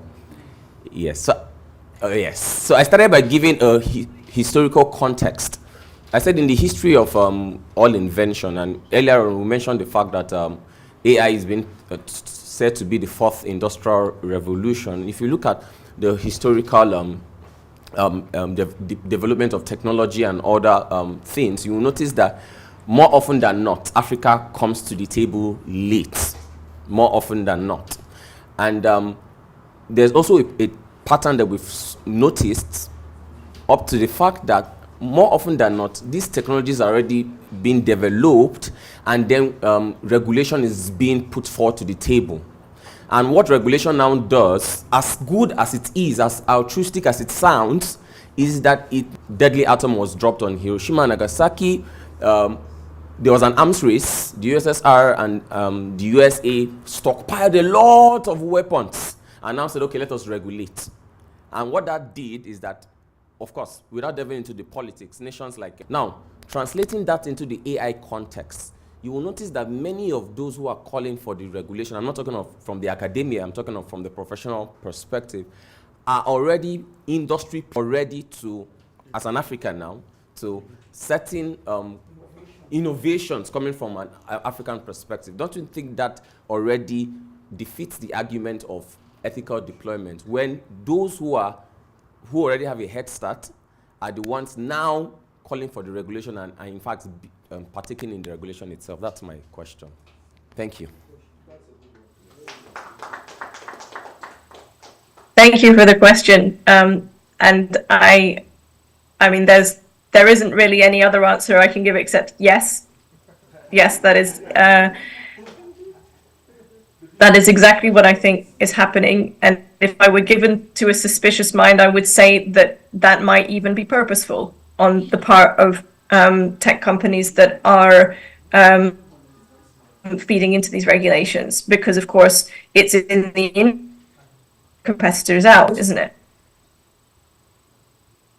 That's why I made the comparison between the wolf making the AI companies that have a vested interest in keeping competition down, putting their too strict terms of resourcing, haven't they? So you've put your finger on exactly the problem, and I don't think that you're wrong in feeling that way at all. I think that it's exactly right, which is why I think it's important to have a global governance of AI ethics and not just one that's driven by tech corporations. I think it's exactly accurate that you are being disadvantaged by that sort of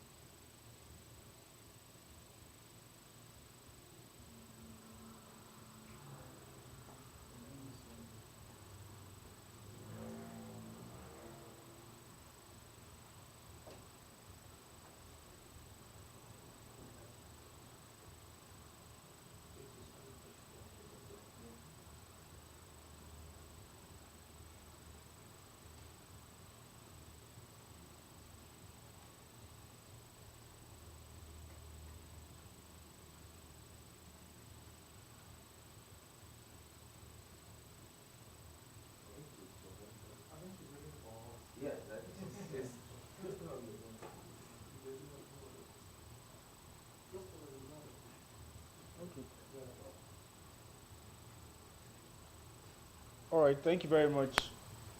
Thank you, Esther. We really appreciate. You're still muted. Okay. Okay, thank you very much. So as a follow-up.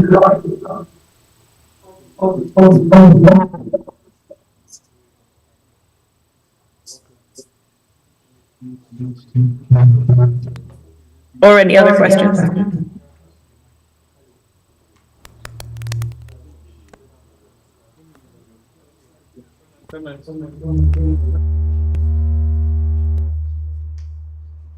Okay.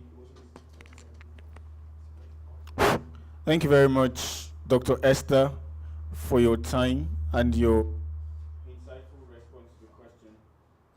That's pretty much that for the question section. We appreciate your time, and trust me, it was worthwhile. Yeah, it was absolutely spot on. We're amazed at your level of honesty and precision in providing the answer to that very thought-provoking question. So thank you very much, and we appreciate you. Once again, Dr. Esther is the decentralization lead for the SingularityNet Ambassadors Program, and she's very much involved in ethical AI development, and she's been here to share her 2 cents on her position in this regard, AI governance and ethical frameworks. So thank you very much, Dr. Kalfalvi, and we hope to have you some other time. Thank you. Please, let's encourage her. Thank you very much for inviting me. It's been a great pleasure and an honor to be here. Thank you. Do have a great day.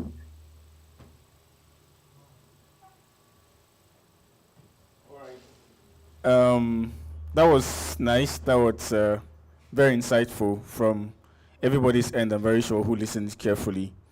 And I would like to say that we are already at a very disadvantaged position, I would say, as Africans in this AI development race, because we've had people who've begun trends lots of years before us.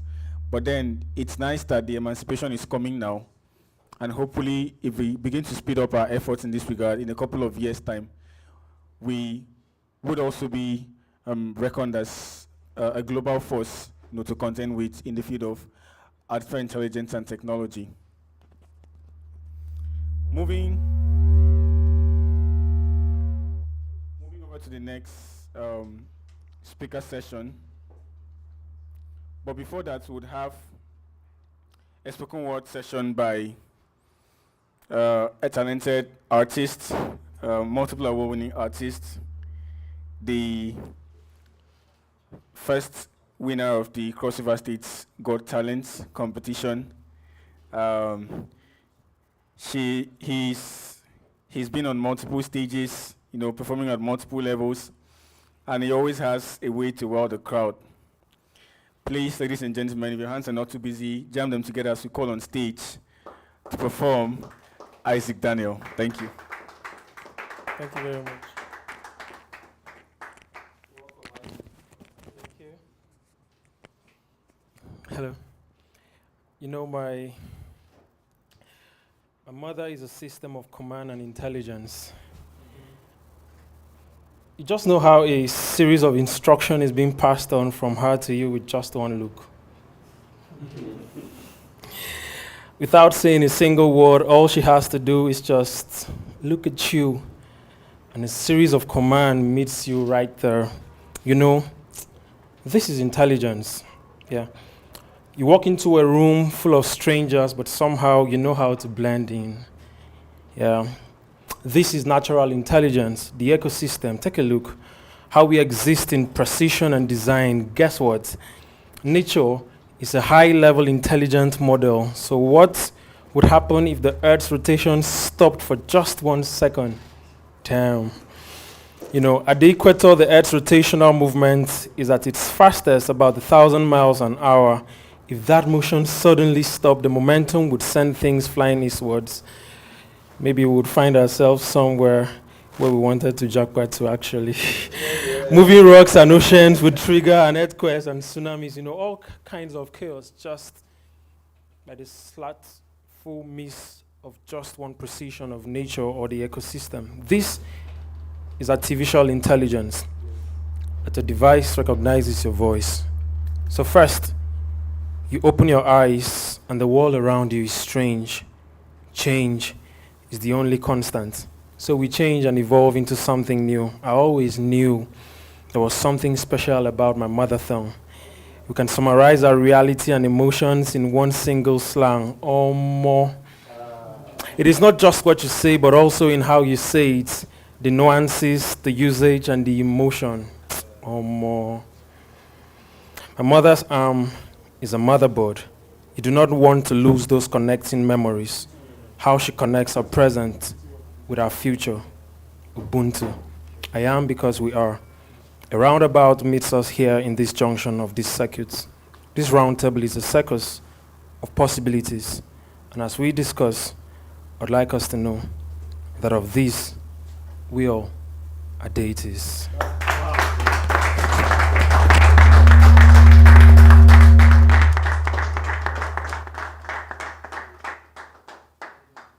We can do more, please.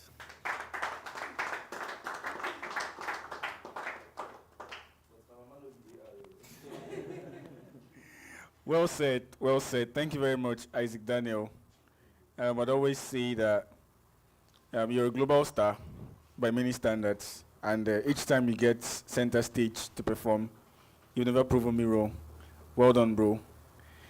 Yes, so moving on to our next session for today, a very renowned figure. At least I do know him, even if he doesn't know me. I would like to say a big thank you to the organizers of this event, that I've finally seen the man I've been seeing on so many flyers right here with me. Yeah, so he's a Nigerian entrepreneur, a digital marketing strategist, and a personal development coach who is known for empowering African professionals to thrive in digital age. Through his platform, Headstart Africa, he has built a vibrant community focused on growth, learning, and transformation. With expertise in digital marketing, branding, and business strategy, he helps individuals and businesses leverage the internet to create sustainable brands. His approach blends skill-building mindsets, discipline, and long-term success, making him a respected thought leader in self-improvement and entrepreneurship. Headstarts Africa, his initiative offers webinars, mentorship, training, and digital content to equip members with the tools needed for personal and professional breakthroughs. His influence goes beyond career advice, inspiring Africans to seize opportunities in the digital economy and build meaningful, prosperous lives. Ladies and gentlemen, to speak on the topic AI and Africa, the future of job, employment, and skill development, jam those hands together as we welcome on stage John Obidi.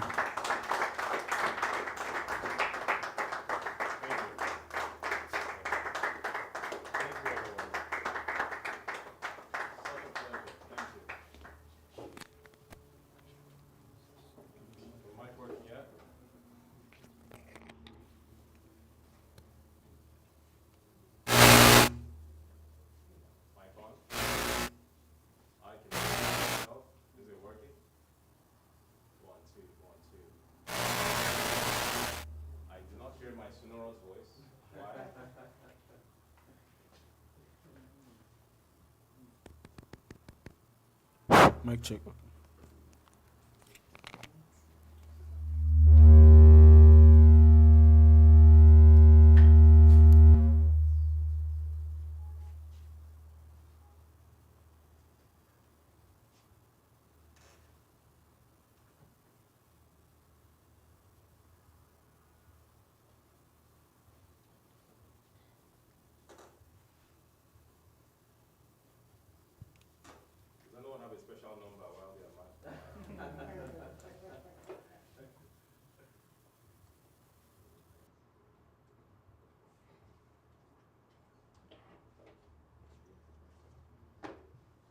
Okay. So this is as loud as it gets. Hello? Okay. So where's the regulation?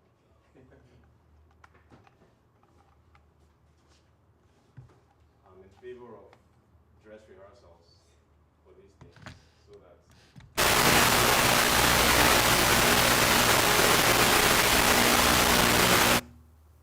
so we can achieve a level of perfection. Yeah. I hate the idea of it's Nigeria, so let's just yeah. I'm smiling when I hate it. It should not be. When you watch American events, it's perfect. You don't make excuses for them. So we shouldn't accept any excuses either. You say it's battery. Who was in charge of checking the battery? Yeah. Shouldn't accept that. Okay, is it good now? And the thing with the river, oh, Jesus Christ, man. Can we sort it out? What we done, please?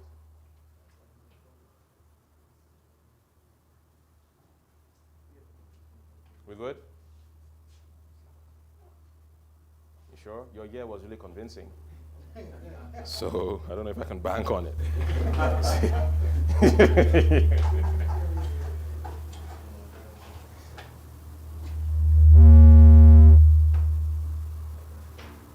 Is it where I'm standing? Okay, so this thing is for the recording, not for amplification, yeah? Yeah. Okay, that's fine. Is all well now? Yes, no, maybe, soon. What's up? We good? Okay. Welcome, everybody. So good to see you here. What is your name, sir? Samuel Chukwu. Yes, I remember your face from Youth Connect Conference. Yeah, good to see you. Thank you, sir. Where's Adeleke? Oh, that's you over there. So good to see you. Well done. I saw your post on Instagram, so I said I'll look for you when I get here. All right, good to see you guys. Thank you so much, Duke, for organizing this lovely event. Thank you, Joseph. Ubio, always having great ideas with remote starts, always ahead of your time. Well done. Thank you. I love this conversation. I don't think we have a lot of conversations around the topic of today, AI, the future of work, AI in Africa. It's a great conversation in a time when everyone is having the most pedestrian conversations about AI. It's a lovely one. So I think I was tasked to speak on, what's my topic again? I'm hearing it for the first time today, but that's okay. Sharks are born swimming, yeah? AKA we're born ready. AI and Africa, the future of jobs and all. Well, anyway, what I prepared was something close to it.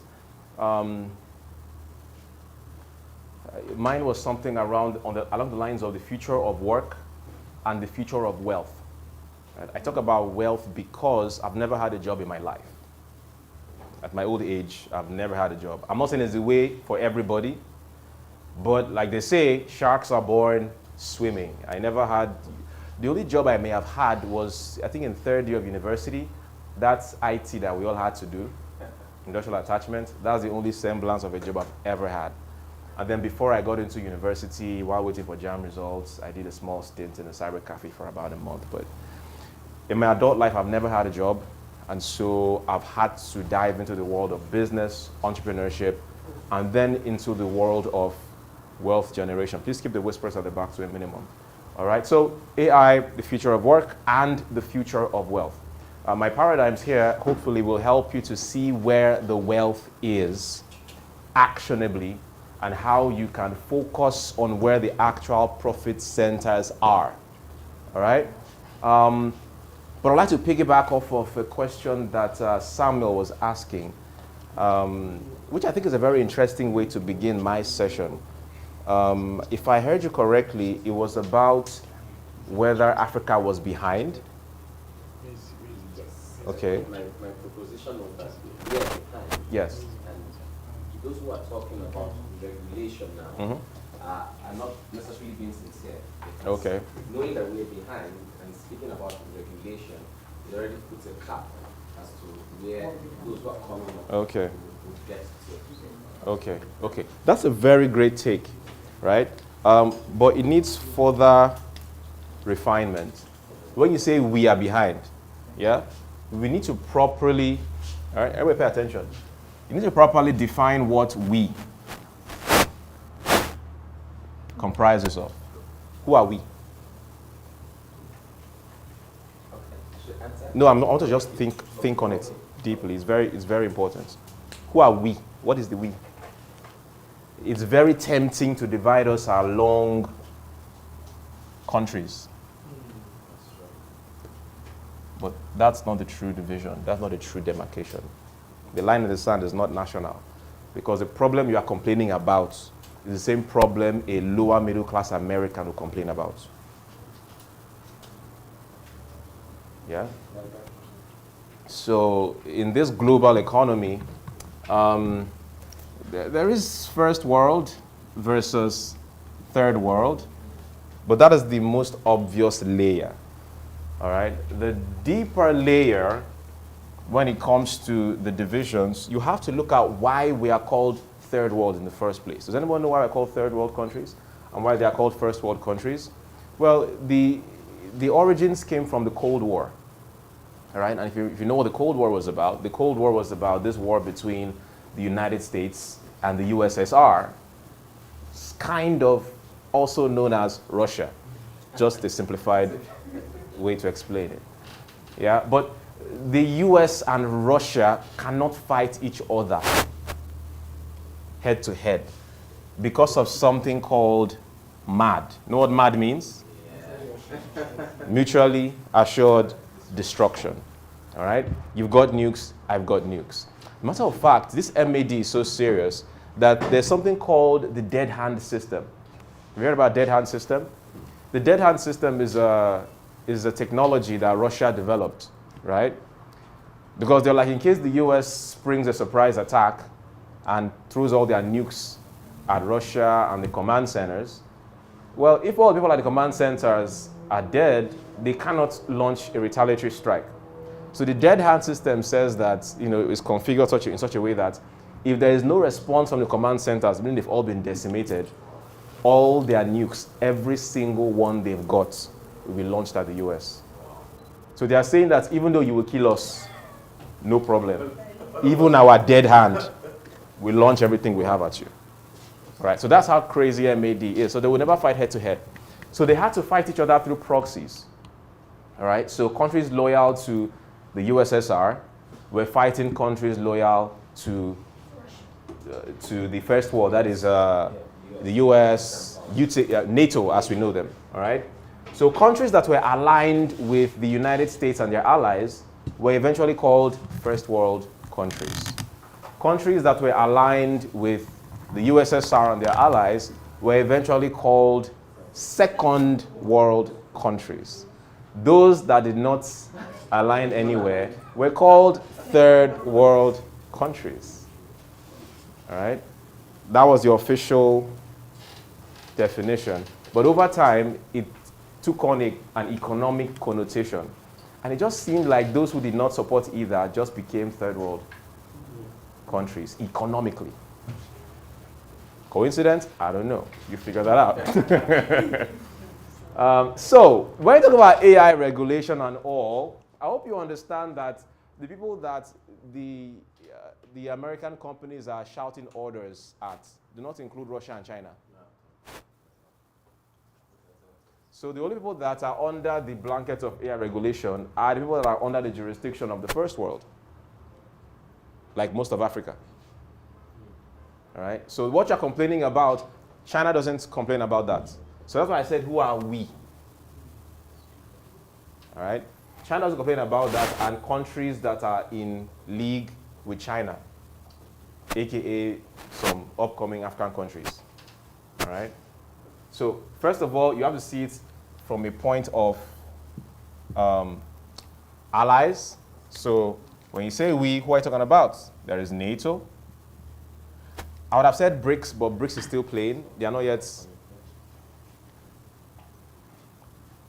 Okay. So you might say BRICS. I don't know if it's better to mention BRICS because they just talk for now. But there's NATO, then there is Russia, then there is China. These guys are not part of the we. Them and their citizens. All right? So that leaves those that are either allied here or are under here. You know what under means? Under. You know what that means? Use your tongue to count your teeth. Yeah? So that's that. So when you look at Nigeria, and it is very important to be smartly aligned if you want to progress. Okay? If you want to even go with a biblical connotation, when you look at one of the biblical figures that I admire, Daniel, all right? If you understand the circumstances that Daniel was under, they were taken as exiles, captives to the Babylonian Empire. And when that happened, this is an AI conversation. I don't know why I'm going biblical. Yeah, but let's not call it biblical. Let's call it history. Yeah, it's history. They were taken out as exiles. And in that time, there were prophecies in their holy books that, oh, one day I will be delivered and all that. You know, but then there were also counter prophecies saying, don't listen to anybody that will tell you that you are going to be free. You people are going to suffer for this thing you did, that thing you did, that thing you did. They will come and give you a false hope. People still shall love hope. So there were those that were clamoring for a... Let's be disciplined now, come on. I want no adults here. What's going on? Why did that phone ring? Before you say we are backward now. I said, who are we? As busy as I am, my phone is on silent. I was coming to personal excellence now, but this just jumped the gun. Yeah? Anyway. So the people of the time who were in captivity in Babylon and were like, one day God is going to set us free. They said, don't take accept any false hope. God is setting nobody free until you guys have done your time. It's been prophesied. But people still are addicted to hope. Yeah. So the people in their time who were clamoring for a new Nigeria. Sorry, a new Israel. They were holding seminars. Yeah, saying AI in Africa at the time. That one day we will be number one. They told them, oh, you are not going to be free. False hope. Barack Obama said in his speech, 2008 campaign, people say that we are spreading false hope. But I'm here to say that there has never been anything false about hope. And everybody was clapping. I'm like, you peasants. It's false hope. But there are some people who did not drink the Kool-Aid. Like Daniel. Daniel understood we are not going to be free. However, I can create a legacy through personal excellence. And so the genius of Daniel was, even though they were the third world at the time, he did not put his hopes on Israel being free anytime in his lifetime. He knew, long after I'm gone, we are still going to be slaves and captives. Yeah. However, I can distinguish myself and become royalty, competing and defeating first world geniuses through personal excellence. And what did the Babylonians refer to Daniel as? They said, that guy is the chief magician. How can you be so fantastic at your crafts that the first world powers say it has to be jazz? There's no way you know these things except through sorcery. They called him the chief of the magicians. Another one has landed. Yeah. Put the phone on silence now. Yeah? You'll not die. I promise. I promise. Nothing will happen. Yeah? Some also refer to him as that guy, he has the spirit of the holy gods.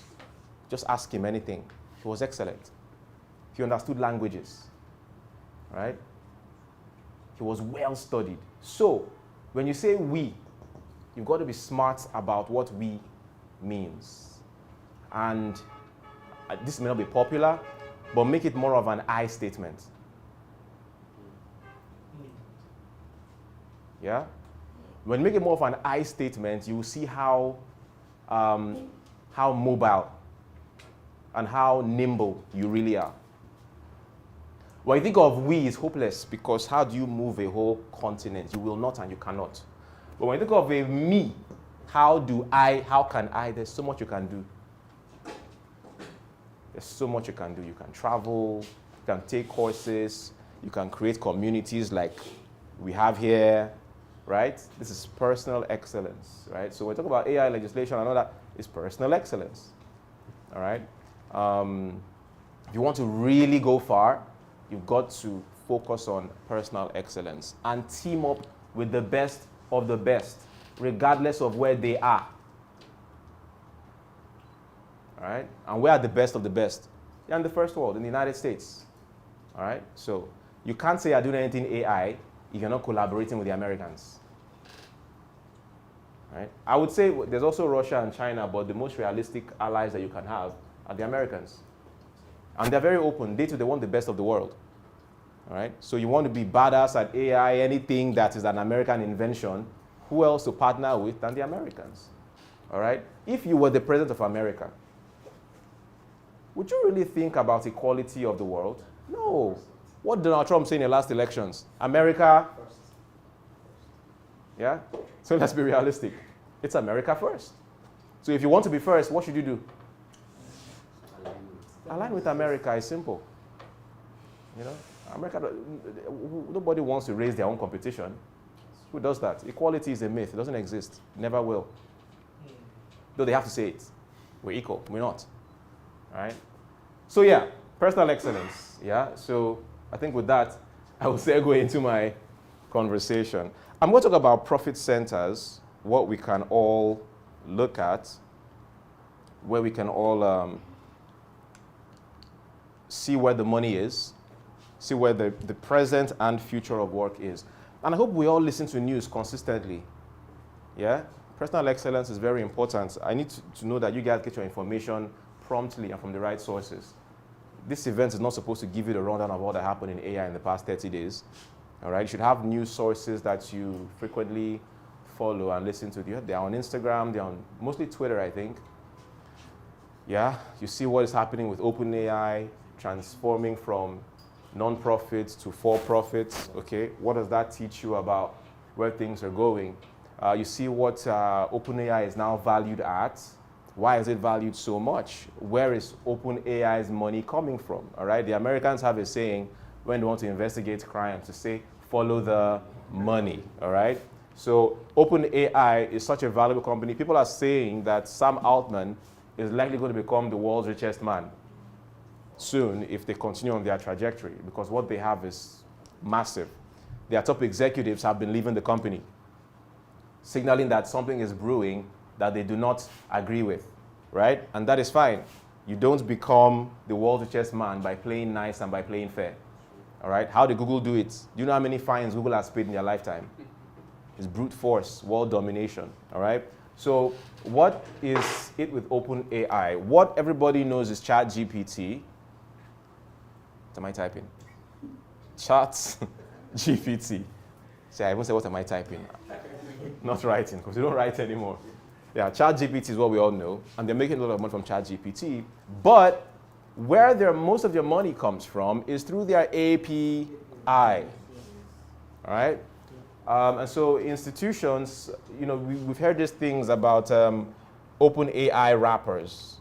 Has anyone heard those terms? Wrappers are simply these so-called AI companies that simply build a technology around OpenAI's API, okay? API, for those who are not so inclined, means application programming interface. That's technical. It just means that you can create your own AI company today without doing all the hard work that OpenAI has done and buying all their data centers and their servers and their microchips. It's really expensive business, but you can pay OpenAI a monthly rent to build your technology on their API, on their foundation. So in order to do this, I think I even have one of those companies actually. See me saying I think. I actually do. If you go to writewizard.xyz. Do it on your phone now. Have a look.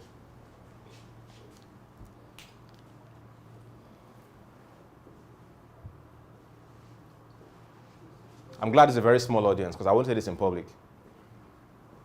Nigerians will just wait and swipe your idea. Oh, it's on YouTube also. People are watching on YouTube. Oh yeah, that's mine. Yeah.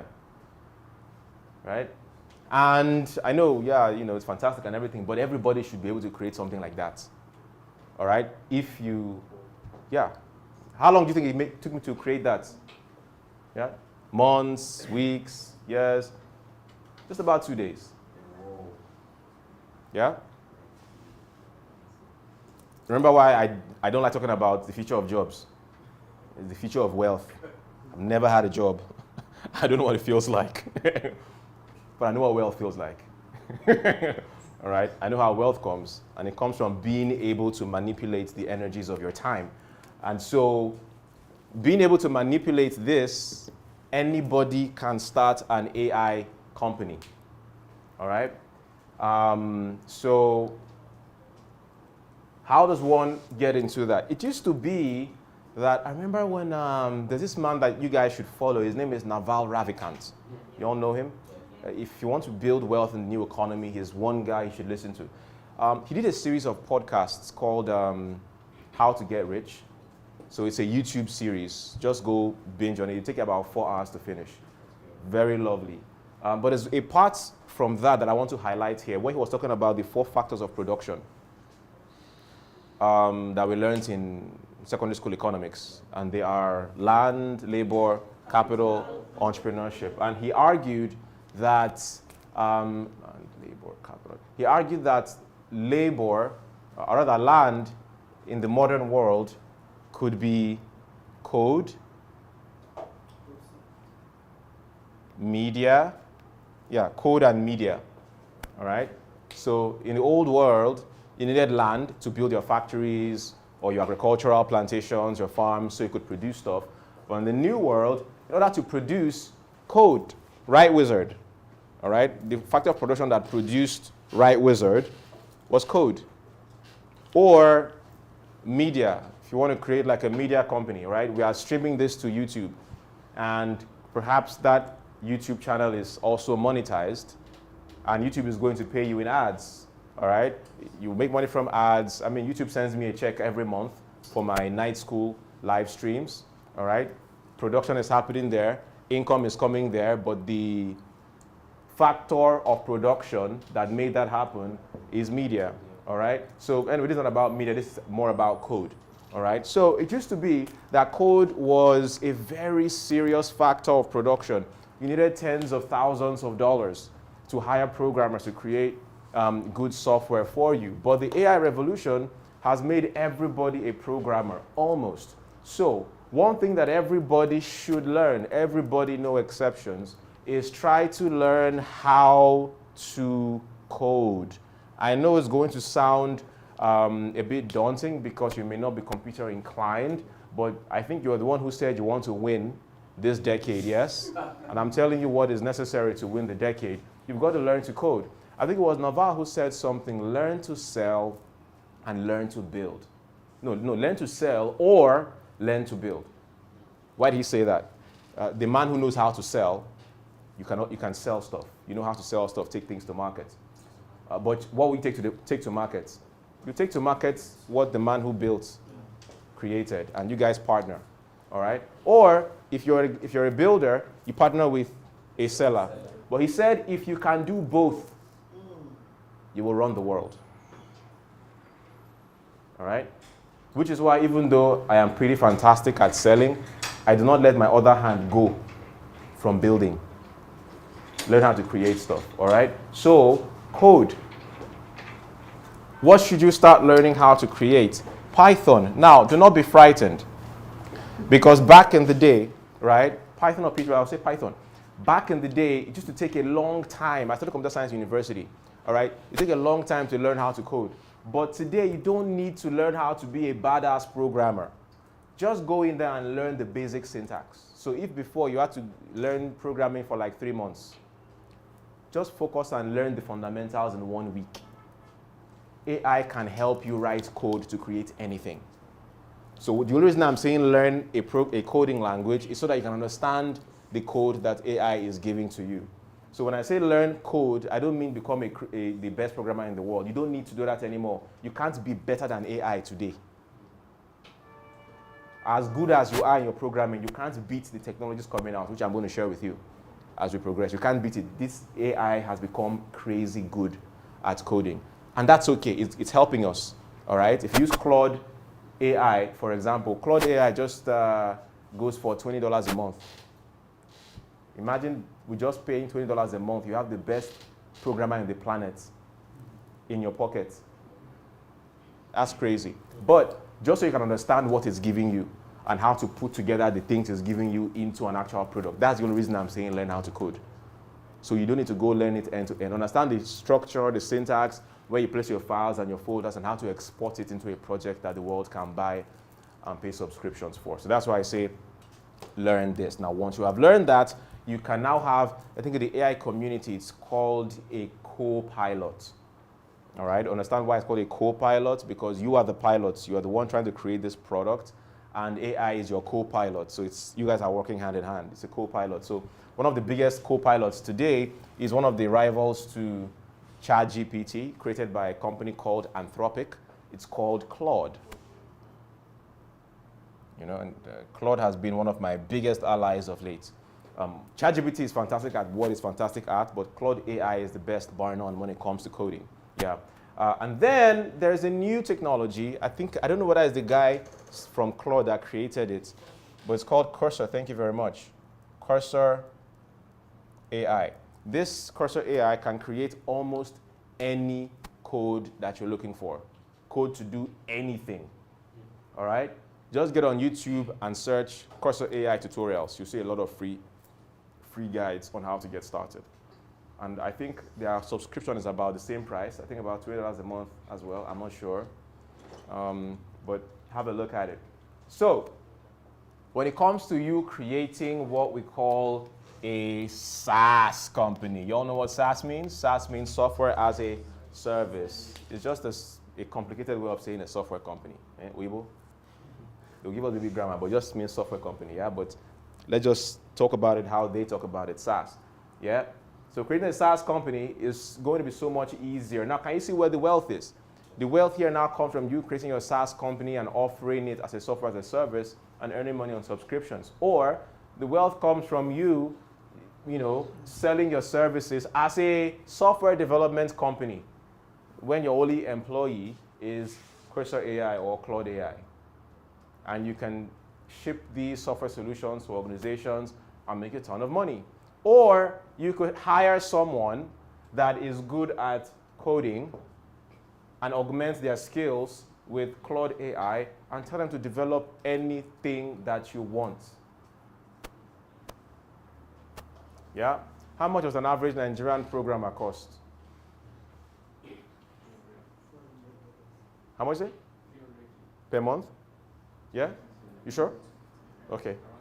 Around that range. How much you say? $500. How much is that in Naira? About? Okay. Do Nigerians charge in dollars? Some. Most of the mid-level developers in our group, they mostly go in dollars. Yeah. They just tell you $500 a month? Yeah. Okay. I would like a couple of them in my pocket. I want you guys to not just hear what I'm saying, but the spirit behind what I am saying. We don't seek jobs. We create jobs. It's an empire state of mind. If camera was not on, you will know the kind of things I'll be saying. But to understand the spirit of what I'm saying, not the future of jobs. We'll create seminars for those looking for jobs, and when they become proficient, they'll come and get jobs. We'll give them a better life, all right? But your job is that of an entrepreneur, a true entrepreneur. You're a salesman, you're a builder. You're a salesman, you're a builder. You're a manager of talent. You don't sit in a cubicle and hawk your skills. No, people hawk their skills to you and you manage their talent, wield it into something that you can produce and sell. You see why I keep on asking, who are we? Yeah? Because I don't feel the consequences of that constraint because of the side of the divide that I choose to play on. Yeah? So some developers, maybe 300,000 naira a month, right? And that's fine. Put them in your employment. How much is 300,000 naira a month compared to the solutions you put out there and make millions from? Yeah? And they don't have to be the best. Just arm them with this and tell them to create anything that you want. If normally the kind of app that should be ready in about 3 months, now will take a week with these co-pilots. All right? So yeah, if you don't want to learn this, get somebody who has learned it very well and pay them. Somebody once said something, saying, in this business, you either need to have money or time. You can't not have both. So either you have time to learn this thing yourself and become a boss at it, or you have the money to outsource it. All right? But I wouldn't say outsource per se. Employ somebody so you get better quality. And then you guys can create stuff. In every week you'll be shipping out products. You want apps on the Google Play Store, on the App Store. You want web apps. You want to sell enterprise software to governments, to people. You just need someone who's great at coding. Maybe someone who's a designer as well, and you're good to go. That's your software company in a nutshell. Yeah. So that, and I told you that's one of those that we've been able to create, right, Wizard, and it just came up in 48 hours, thanks to the job that OpenAI has done, giving us their their API. Yeah. The era that we are at is reminiscent of the documentary called "The Men Who Built America." Has anyone seen that? It's free on YouTube. If you want to expand your mind and understand the way wealth is being created now in the modern world, you have to look at how wealth was created in the old world. The time of the Rockefellers, the Vanderbilts, what you say? Carnegie. The Carnegie, yeah, Andrew Carnegie, yeah, and J.P. Morgan, Thomas Edison, and so on, the juggernauts of their time. But who was the railway guy? That was Vanderbilt? Vanderbilt? Yeah, Vanderbilt was the railway guy. So one thing about the Vanderbilt guy was that he created the railroads, right? But then the railroads were a means of transport. So if you wanted to make money from transportation, it was pointless building railroads afresh. All right? OpenAI right now is pointless for you to compete against. I don't know how many of us were alive when, or IT conscious, when Google first came out. Remember what about Kimi try and compete? Pointless. You know. Though in all fairness, the big boss at the time was Alta Vista. Then there was Yahoo Search. I think Lycos. But when Google came on board, pushed them all out. But people came and said, "Don't compete with Google." Pointless. Same thing with Facebook. How many companies have said that we are the next Facebook? Even the Nigerian versions of Facebook, how many have come and gone? Pointless.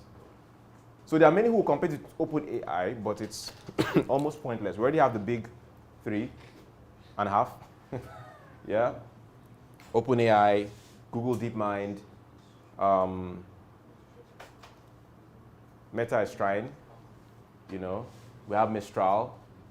Then which other guys are? Then we have Anthropic, the guys that created Claude AI.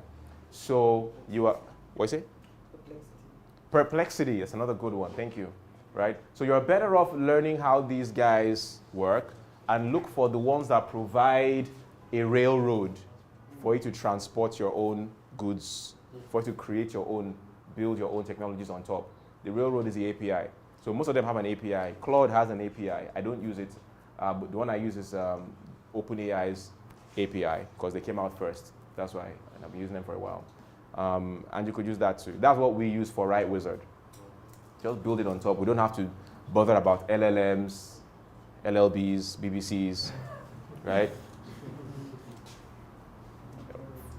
From where I'm standing and the capital available to me, it's pointless. Ain't nobody going to be building a data center right now. NEPA will take lights.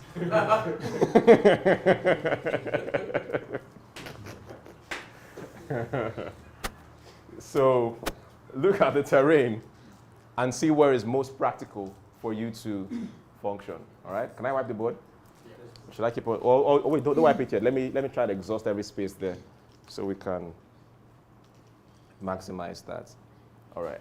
Okay, so far, I've given us the landscape and a couple of techs. Another tech that people need to learn how to control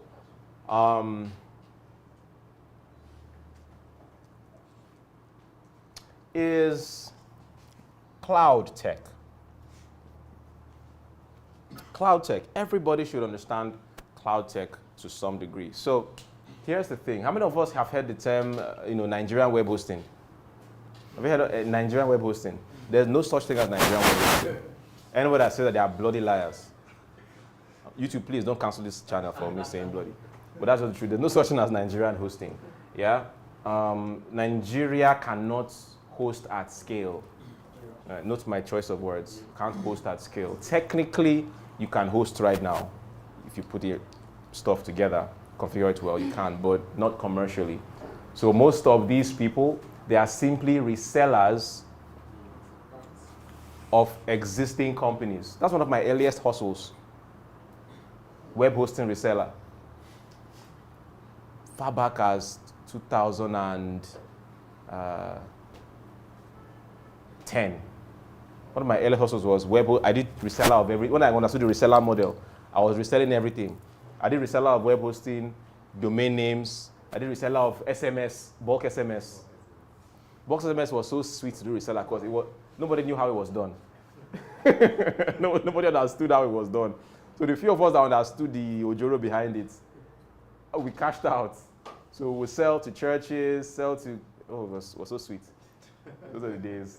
Yeah, so that's what they do. They simply go to the big three or children of the big three, all right? Or resellers of the big three. But who are the big three? You should know who they are directly so you can go direct to them. Amazon, and the branch of Amazon that does that is called AWS. Then you have Google. See, I've not written in a long time. So Google, what is that branch called? Cloud, Google Cloud. You've got Microsoft, Azure. So these are the big three, all right? So everyone should know how to set up a cloud technology on either of these things. Why cloud technology? Because it is on these platforms that your AI applications will be hosted. All right? So you have to figure out how to set. So Amazon has their certification. It's called AWS Certified Cloud Architect or something. But just check for what their certification is. So if you have the time, if you are so inclined, try to figure that out. Now they are creating new packages that are aligned with AI. So they are inviting, I don't know whether you see that on your, they are running many Facebook ads now to invite you to their AI workshops to learn how their platform supports AI-driven applications and so on. So they have those coming up. So you've got to learn these, 1, 2, 3. They are the big three. Any of those that you can figure out is fantastic. Now, this is still Africa, this is still AI and Africa, yeah?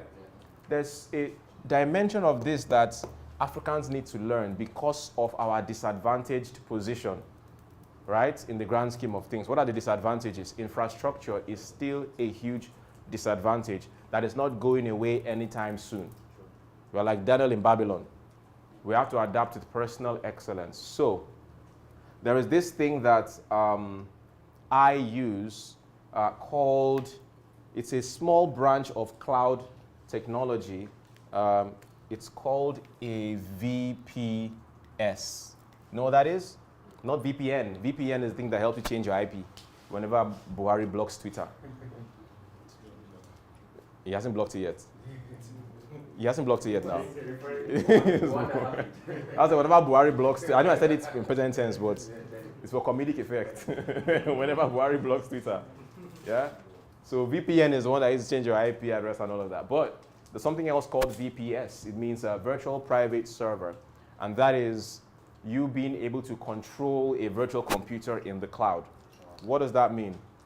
So I don't need VPS whenever I'm abroad, right? So because the internet connection speed there is super fast, gigabytes per second, right? But here in the third world, it's a bit slow for certain things that I want to perform. So what I do is to rent a virtual server in the cloud that has almost unlimited bandwidth. Usually a Windows computer. So, and the one I use is sold by Google Cloud. Amazon sells too. This Microsoft sells, but I don't know why I use Google Cloud. I think they were doing giveaway one time where they were giving free credits. So I think I just hopped on it, and when my credits expired, I became a customer. I became a paying customer. So that's just why. Yeah, so Google Cloud. So what it is, so you can buy a Windows computer, a Windows virtual computer. You can't see it, right? And then you log in with a software that is free to download called Microsoft RDP, Remote Desktop Protocol. Just search Microsoft RDP. You open that app, and then you can log into your computer that is hosted on Google Cloud. You log in with your password and IP address. And on your computer, a whole different desktop will show. That is the desktop of the virtual computer. And you control it as if it is yours.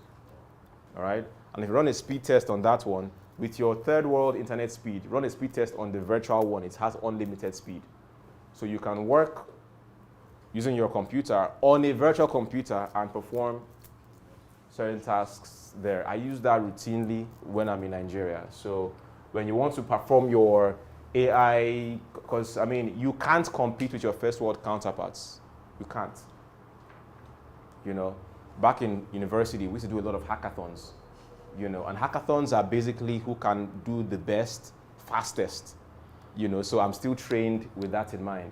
So I used to play this game in my head where if you and I were told to perform a task, who could get it done faster because of my university days. And that was where I discovered VPSs.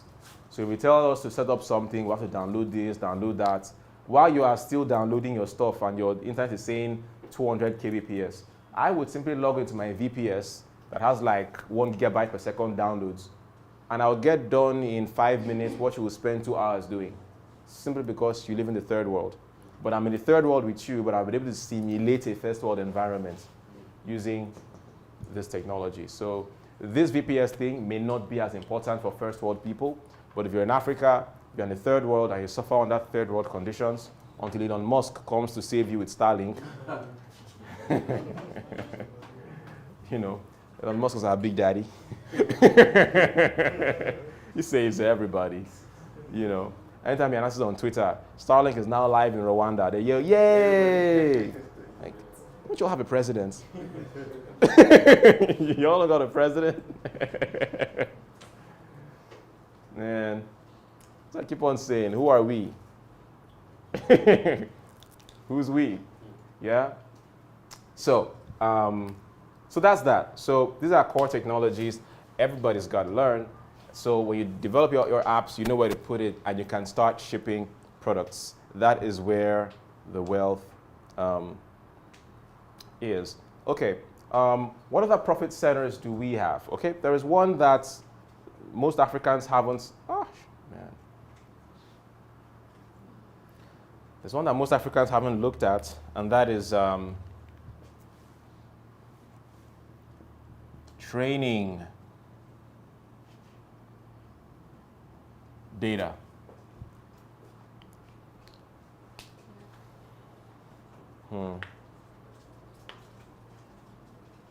Training data.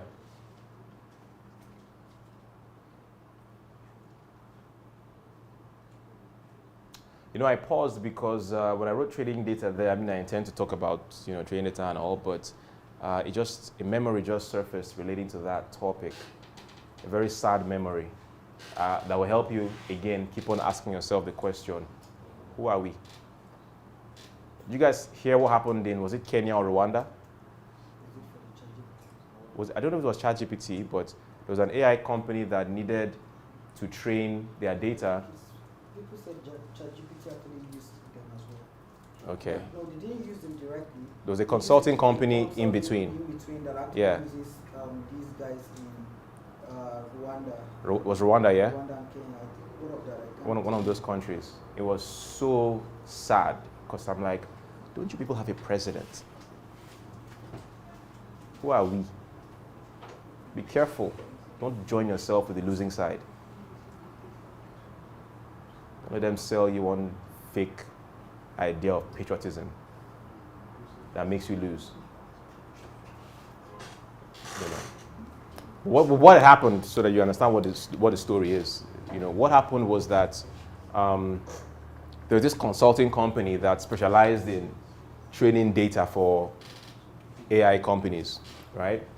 So that was the way that OpenAI could avoid involvement in the scandal, actually, because they could always say, we didn't do it ourselves. We hired a consulting company, and we don't know how they got their own data. Nice. But what the consulting company did was to go to a cheap country like Rwanda, where people are I lived in Rwanda for 10 months, 2 years ago. People there are very content. Yeah.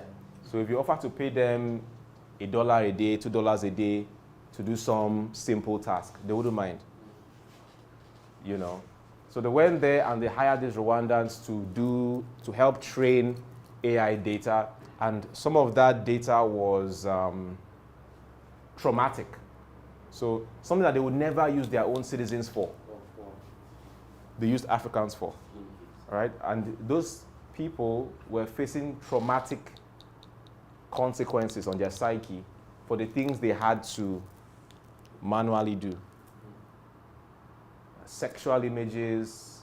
I think they were trying to train AI on how to respond to abuse or horrific images and so on. So they needed humans to be able to label and grade varying degrees of horror. And they couldn't use white people or even their black people. They needed African people. And they went to Rwanda and got that done there.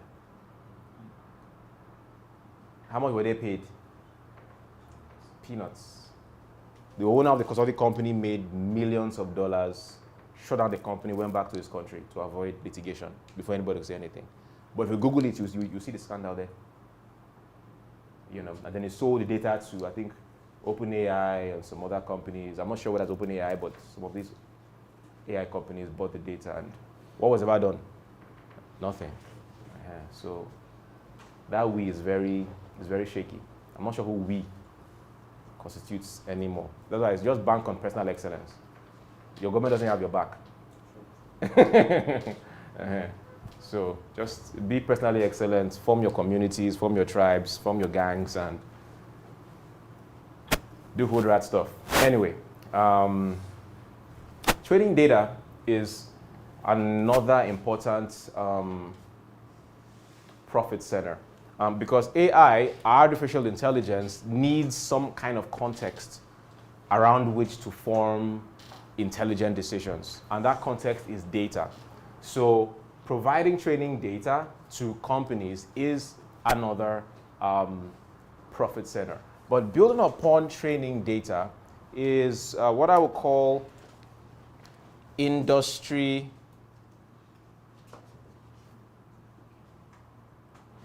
specific AI models, all right? So this builds upon this. So for example, you have ChatGPT, which is very good at what it does, but ChatGPT is a bit generic. It's general. People need an AI that is the best and the baddest at law, at accounting, so industry specific, at crime fighting, right? At governance, at petroleum, at health, thank you, right? And so on and so forth, at aviation, at financial markets. I think that's where most of the eyeballs are actually. AI towards financial markets, financial models and co. People need AI, industry-specific AI models, and you can be, it's a low-hanging fruit actually, and there are YouTube tutorials on how to accomplish this.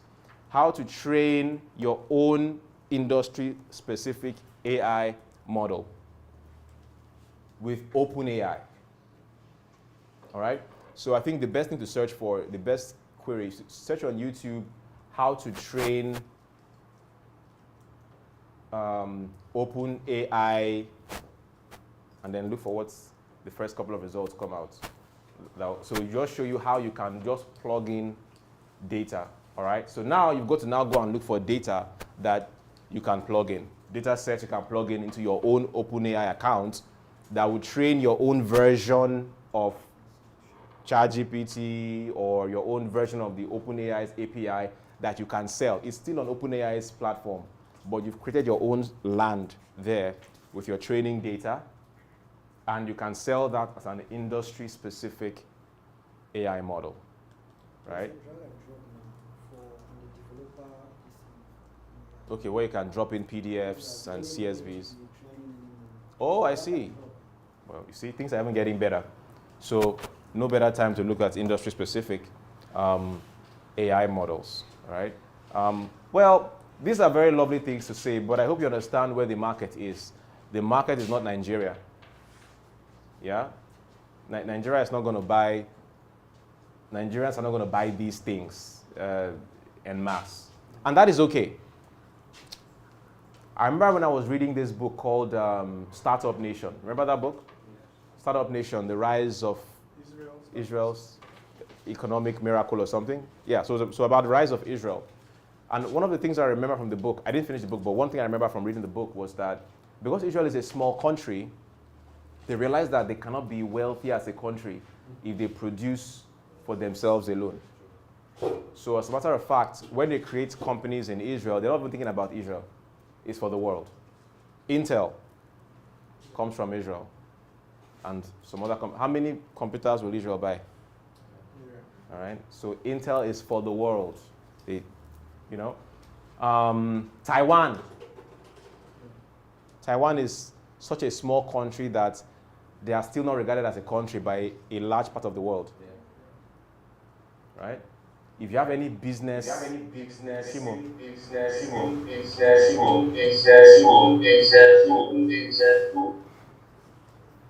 Amen.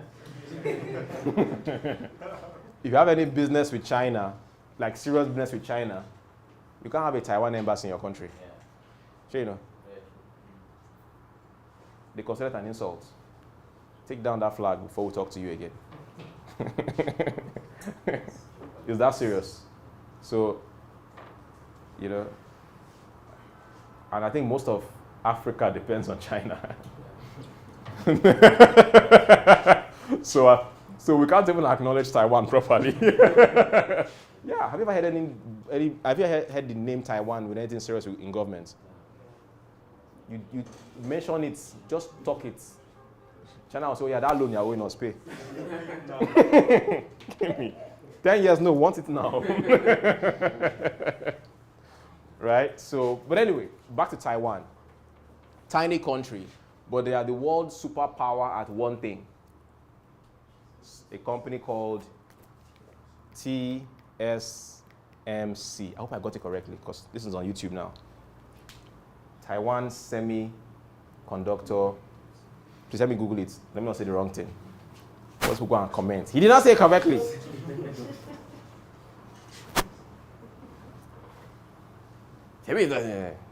It's not company, it's corporation. Taiwan Semiconductor Manufacturing Company. Okay, so I got it correctly. YouTube people. YouTube guys, I got it correctly. All right. So TSMC, they produce what percentage of semiconductors in the world? Can we check? And while you're at it, please check for the worth of TSMC for a country that in many parts of the world is not seen as a country. Check the worth of that company. $25.9 trillion. What? Even I didn't know that. Oh, Taiwanese dollars. Okay, how much in actual dollars? Because that sounds like Zimbabwe. How much? $673 billion. That's still formidable. Damn. I didn't even know. I know it was big, but I didn't have to figure it in my head. How much? Say it again, sir. 673.51 billion. I'm just round. So it's in Taiwan that is not quite a country. But that's the worth of TSMC. Are they producing for themselves? Not at all. No. Why do you think America is an ally of Taiwan? Interests. Economic interests. Because all the semiconductors that the United States and Silicon Valley, not Silicon Valley, weapons. Weapons, missiles, they all use semiconductors from TSMC. That's why it's that valuable. They have an application in ammunitions, defense, so that's why it's worth that much. And that's why China cannot take them over. China wants to take them over. The last time Xi Jinping met with Biden, he told Biden, look, make no mistake, our eventual goal is to take over Taiwan. But the US says, well, and we are committed to defending Taiwan. So I don't know what you want to do about that, but we're going to scrap. So that's the thing with them. But for you to understand how a tiny country with no market is worth this much, because they are serving a global market. So when I say that the market for this thing is not Africa, You understand that the market is the world, as long as you can create something that is really good. So when I say go and look for data to train your AI on, it's not Nigerian data per se, unless the Nigerian data is valuable to first world markets. All right, the market is first world. Listen, if there's one thing you can spend your life figuring out and getting better at, it is at penetrating first world markets. See, America, there's this Bible passage I like to talk about, the book of Psalms, a man in honor that knoweth not, is like the beast that perish, yeah? America knows that they are the biggest market in the world. And they carry themselves with pride. Was it 2 years ago? I got an email from Google. Now, I say that because I make money from Google AdSense, from my YouTube channel. It's so sweet to be, spending in third world currency and making money in first world currency. It's so delicious. Nothing feels better, I'm telling you. A few things do feel better. Oh, you know about that? Oh my goodness. When that alert comes in, there's no depression that can withstand it. No depression. Even if there's no light, the house starts looking brighter. You'll be checking dollar rate, the feeling you. Yes, when it's pumping. NGN na crypto. NGN na altcoin. Yeah? But anyway, I think it was 2 years ago or last year, very recently, that Google sent all of us that were making money from AdSense, sent us an email saying that they are going to be withholding tax for whatever revenue we made from US viewers. Now, this guy's not playing again. So for years we've been balling, enjoying, because we talk about this thing that the worth of an American view on your YouTube channel or on your blog for AdSense is way more than the worth of a third world view. So if you have 1,000 US YouTube subscribers, it's more valuable than 100,000 Nigerian subscribers. Because of something called CPCs and CPMs. So right now, if you just fact check what I'm saying, Google, AdSense, CPMs per country. So yeah, CPM, that's the official CPMs per country. It will arrange how much Google is willing to pay you per click, depending on the country of the person clicking. Right? For a Nigerian view, it's very low. For an American view, it's very high. So the gimmick that some of us used to, it's not a gimmick, but the strategy that some of us used to use is to try and create content that Americans like, because you will make a lot of money from American impressions and views, because the CPMs for them are pretty high. And then it's like they figured out what we're doing, that you guys are making money from our country, so you're going to pay tax to us. So now we pay tax to the US government, even though we don't live in the US. We pay tax on the number of their citizens that view our content. What percent is it that they were withholding? Somewhere around 20 to 30%. They withhold it. Not on the total revenue, they'll calculate how much of that revenue came from US viewers and do that 20% reduction. He paid me. He paid me. So now, when you get your AdSense earnings, check the statement, the breakdown. You see the withholding tax. They'll show you there where they took their withholding tax every month. So I'm just saying, they know the value of their markets. Americans are spenders, big spenders. All right, every other world currency is denominated against the dollar. So no matter how much inflation is affecting your country, if you can make money in dollars, you're good to go. That is why no matter how much US and China fight, they are still lovers. They go settle somehow. Why? China is the world's biggest producer. America is the world's biggest consumer. They need each other. Yeah? I remember when Obama first came to office, and he called the tech CEOs of the time that how can we bring jobs back to America, because that's what he used to campaign. The jobs and jobs and jobs. And he brought them then. Steve Jobs was alive. You know, Steve Jobs came to the table, the Bill Gates, they all came. Steve Jobs said, bro, these jobs ain't coming back. Because Americans are expensive. I'm moving these factories back here. Everything is cheap in China, right? So a lot of them they use Chinese companies and bring it. So they got to do that. What I'm saying is, if you can figure out, please try and get this thing. It's huge. If you can figure out how to produce for cheap and sell expensive, you are good to go, my brother. That is what the biggest companies in the world use. Can you please Google the actual cost of producing an iPhone?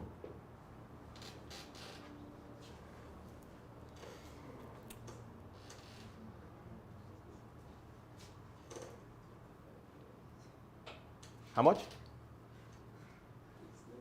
But it's less than $50. Okay. Can anybody, has anyone seen their Google search results? 400 to 700. Cost of production. Cost of production. $550. Okay. 400 to 700. 400 to 700. High end. Okay. What's the cost of selling it? What's the sales price? Are you sure? Just to be a lot less so. Cost to 558. Cost to make in China. I don't know. It's something on Google would have just shown it. Unless Google is conspiring now to hide it, to hide the data. Yeah. I don't know if what I'm saying is true though. Okay, what I saying? $10. $10 in China. Yes. Okay, that's in China. How much does it cost to manufacture an iPhone 14 in China? That's it now. It's $10. We did not put China. Okay, okay. In China, $10. But they only produce in China. The only factories in China. So maybe they're talking about, maybe the blog article interpreted it as how much is it sold for. Yeah, but the actual cost to produce it in China is $10. I don't know the figure, but I know it's a ridiculously low figure. Yeah. Why is Apple one of the most valuable companies in the world? They figured out this. Produce cheap at the production capital of the world and sell expensive at the consumption capital of the world. If you can use this mental model in whatever business, bro, it might take you, I don't know, a month, a year to figure this out, but this will be the best use of your time. Figuring out how do I produce cheap, sell expensive. All right?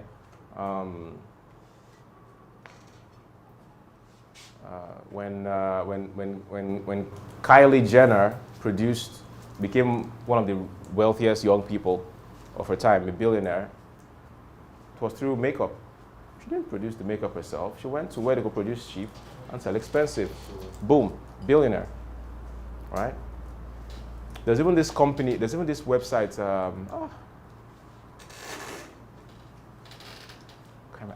I'm seeing the logo of the website now, but I can't remember the name.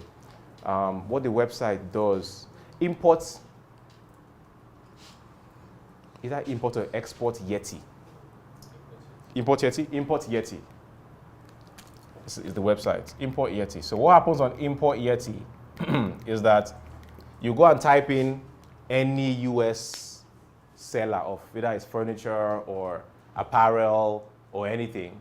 Type the name in Import Yeti and they'll tell you the Chinese manufacturer that's produced for them, their address, their phone number, everything. Not the manufacturer, the Chinese manufacturer, because it's China.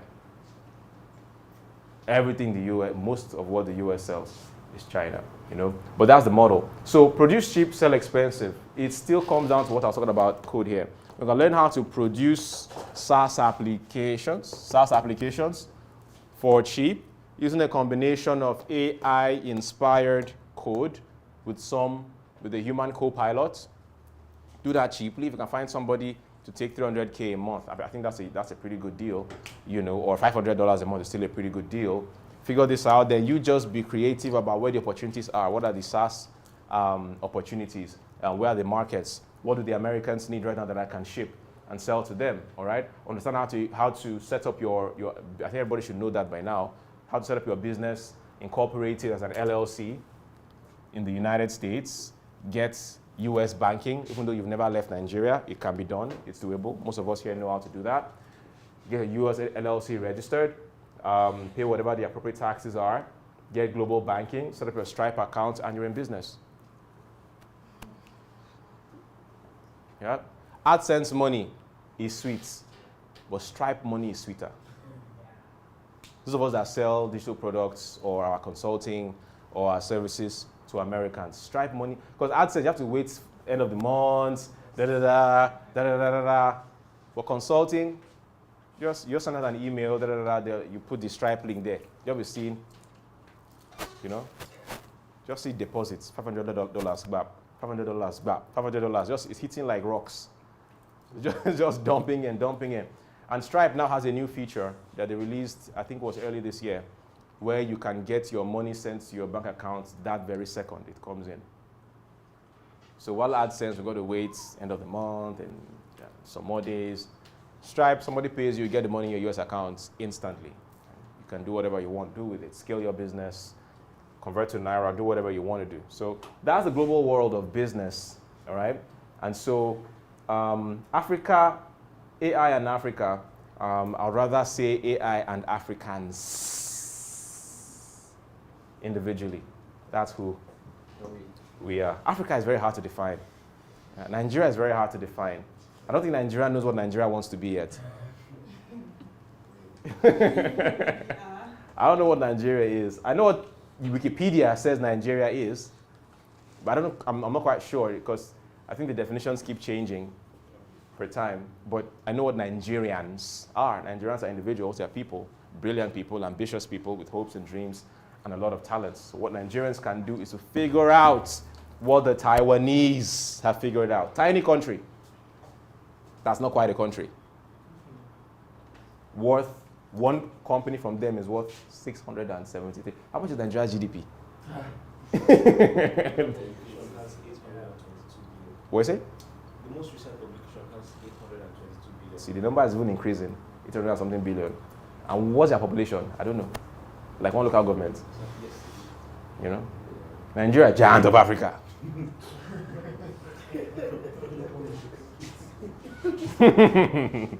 In the giant. Anyway, produce cheap, sell expensive. All right. I still have a lot to cover, but let me just pick the most important ones. I can't finish everything. I can talk about this for hours.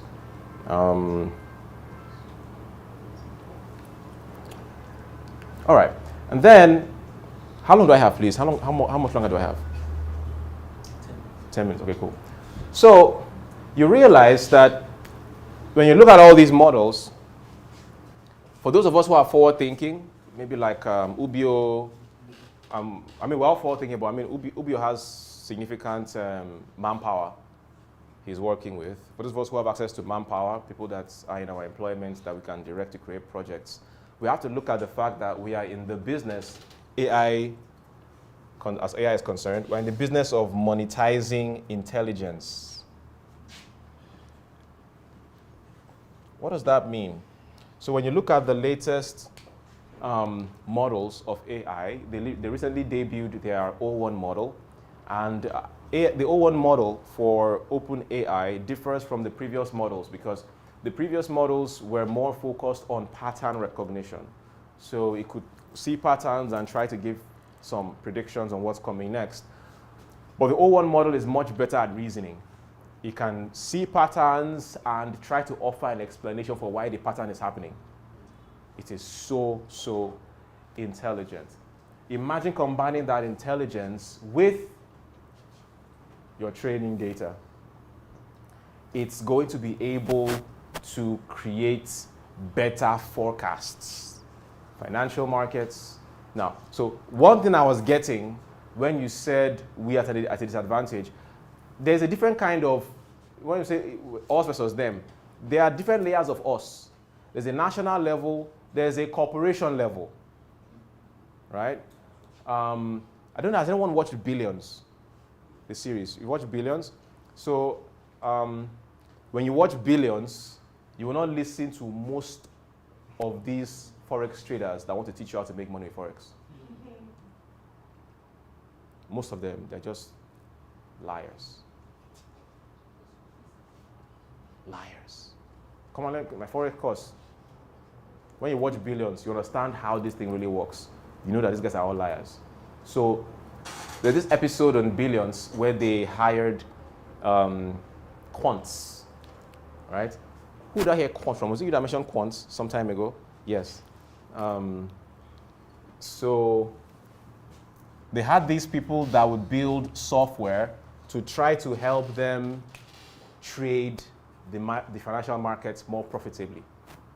And when I heard, as in the best and the baddest of American programmers that they hired in that episode, right? Harvard educated, well trained. They pay them, I don't know how much they pay them in salaries, tons of salaries, to create quants that will help them make an extra 2% every year.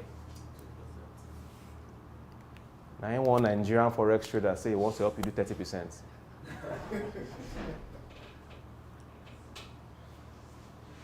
Anyway, so what these quants create, but this was all before the age of AI, so they could do that. But it's going to get increasingly better at it. And the better it gets at it, the more gate-kept the technologies will become. All right?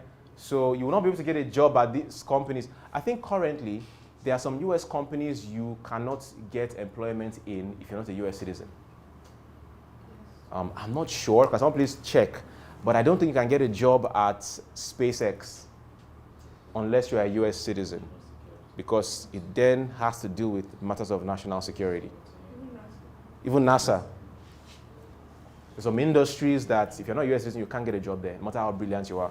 If you are that brilliant, then they'll have to naturalize you, make you a citizen. I don't know if they will allow you to be a dual citizen or that you must renounce your other one. But if you want it that bad and you are that good, you must become a citizen. You know. So the we has different layers. All right. So there's that one. Then there's the one also of different companies keeping their own proprietary data. All right. OpenAI is another one. The ChatGPT that they give to us is not the one that they give to the US military, for example. If you read the news, they have an exclusive deal with the US military to offer them advanced versions of ChatGPT that they will not give to the public. All right? So that's another separation. So in that case, you and the average American citizen are on the same level of exclusion. Yeah, because unless you are military, you can't have access to certain things, right? So I'm sure you heard about Sora AI. Sora AI is the video generation version of OpenAI that they've not released since. They're trying to do safeguards. While they were doing safeguards, China released their own that's available to everybody. It's called Kling. And it's so good. People are saying that by the time Sora comes out, nobody will care about them again. So it's an interesting space. But what we're saying is that monetizing intelligence is going to be very, very useful. And for those of you that have manpower, you have staff, people that you can delegate to read past data and make very intelligent forecasts. And these forecasts are going to be very valuable. You're going to make a lot of money from this data. People actually sell data right now, but it's going to get even more valuable as the AI models get more intelligent. So you're going to be in the place of monetizing intelligence. AI models are going to be able to look at, even in the world of sports betting, look at a team's performance, look at their players. Has anybody heard about these guys that monetized female NBA players' menstrual cycles? So they theorized, if you Google it, you'll see it's there. They theorized that the female NBA players would likely play below their peak when they're on their period. Have you seen it? Okay, you're still looking. They will play below their peak when they're on their period. So they tried to figure out when every female NBA player was on their period and bet against them based on their predicted underperformance. And the guy made a killing.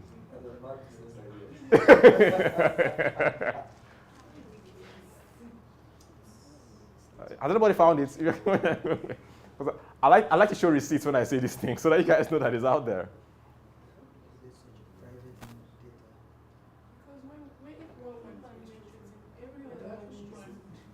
In that, around that, yeah, they tend to synchronize cycles. But they had other ways of figuring it out, Sha. But I've forgotten the specifics of how they were able to track each person's one. They have deeper ways of knowing. They say, hey, wait, I remember now. Did they use genomics? No, they use something very simple. So I think every NBA player, they have a couple of sick days they're allowed to take. Right? So they'll just see, this is your sick day. Likely is not exactly a sick day. It is off day. So they just mark that time that you were off. See if it coincides with your next off. They've mapped your cycle. They'll do that with every single player on the team. I remember now. Then run it through their app, their algorithm and all that, and they're able to get betting predictions. Like, they were not betting on men's teams. They were betting on the female teams, man. It's crazy, you know? And I don't even know if AI was really up then, you know? But I can imagine what they'll be doing now, right? So that's what I mean by you're in the business of monetizing intelligence, all right? So go look up courses on business intelligence. I don't know, some of you that are already inclined towards data science, data analysis. I don't know if that's going to be relevant. I don't think it's that relevant, but look at stuff around business intelligence. You don't need to even go through a course. Maybe watch a YouTube video, have a general understanding of how to use data to maybe do business intelligence consulting and be able to sell predictive data to companies or use it in your own applications, whether you want to bet on. Yeah? You know that on some betting sites, there's almost nothing you can bet on. You can go and bet right now on who you think will win the US elections. Yeah. On those, but you can bet on who is going to win. And if your person wins, you get.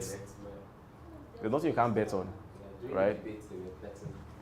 So there's a lot you can bet on, and if you are in the business of business intelligence, that would be very, right?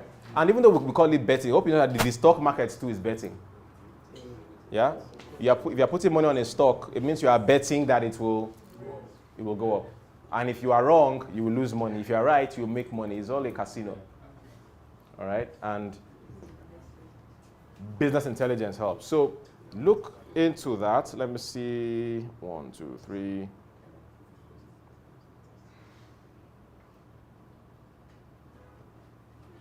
All right. So finally, some of you that are entrepreneurially inclined, remember this is the future of wealth.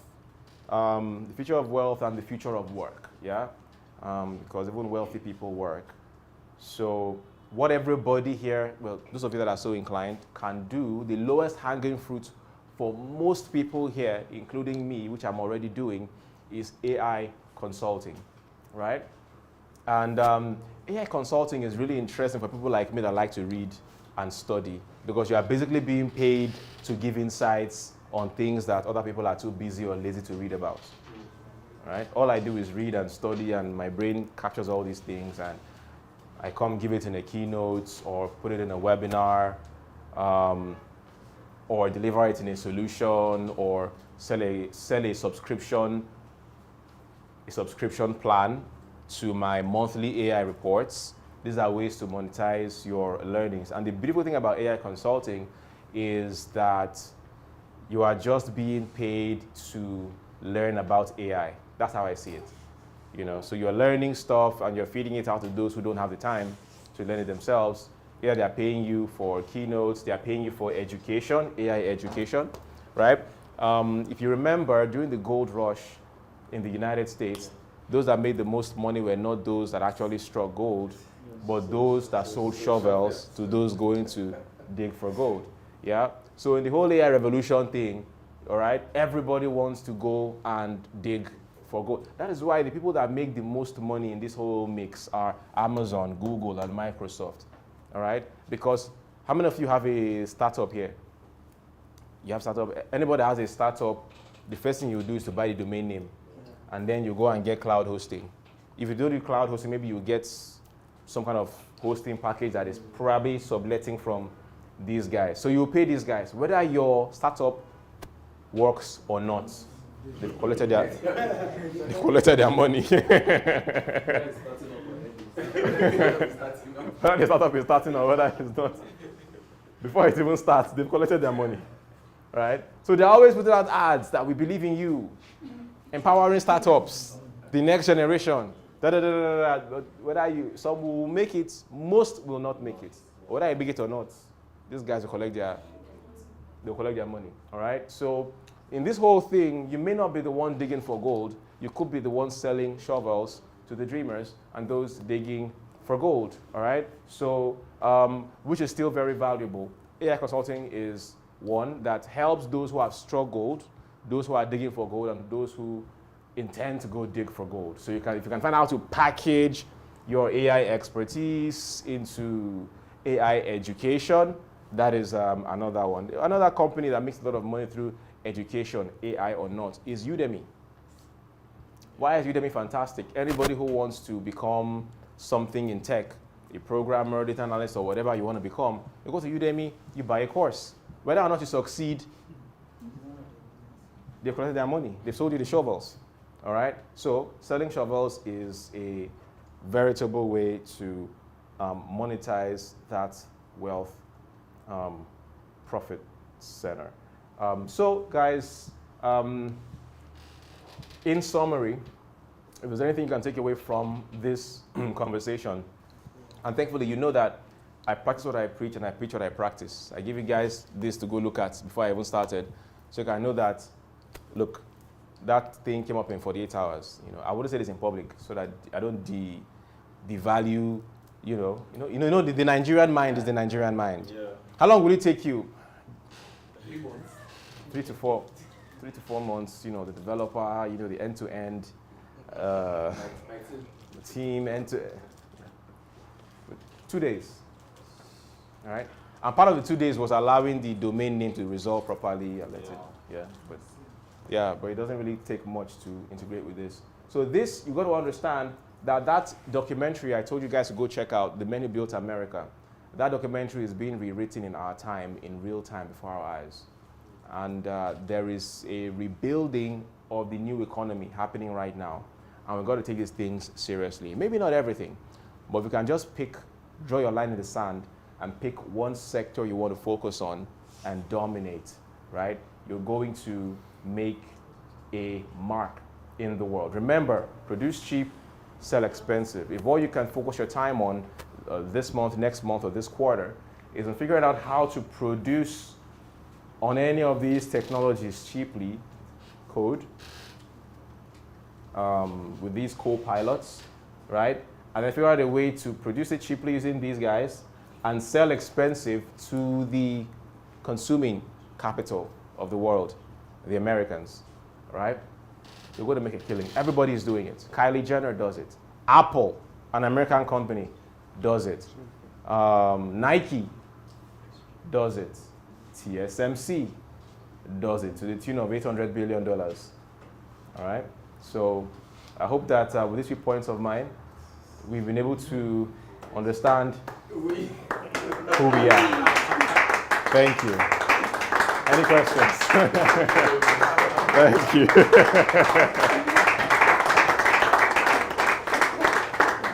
Thank you.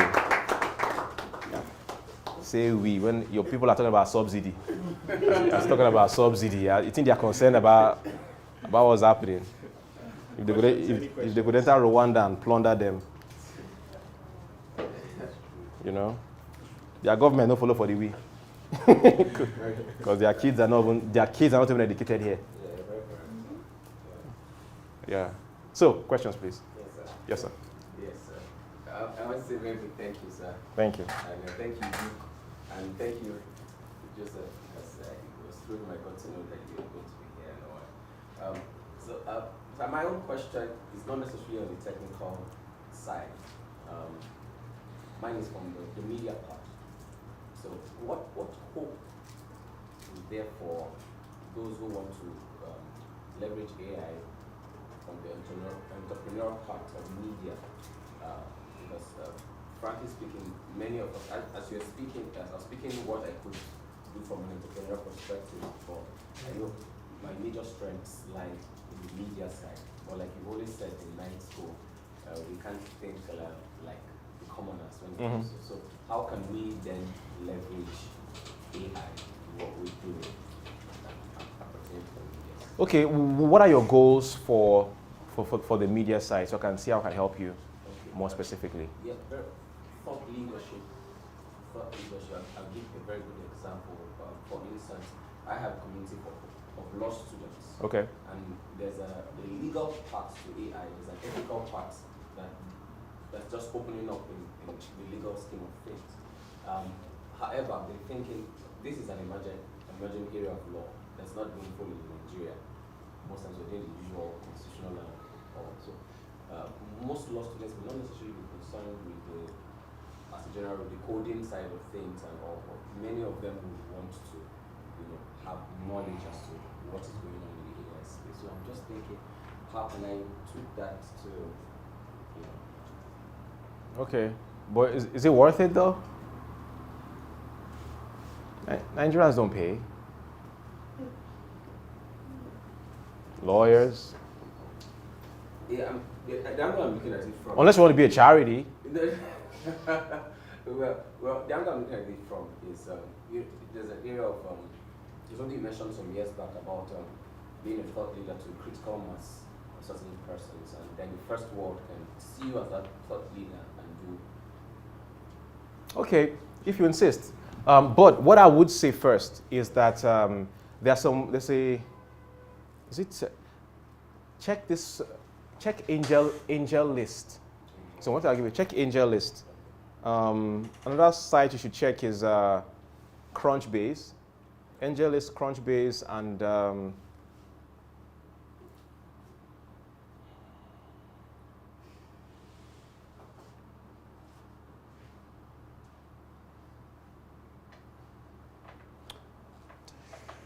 what's some of these websites where you can go and see new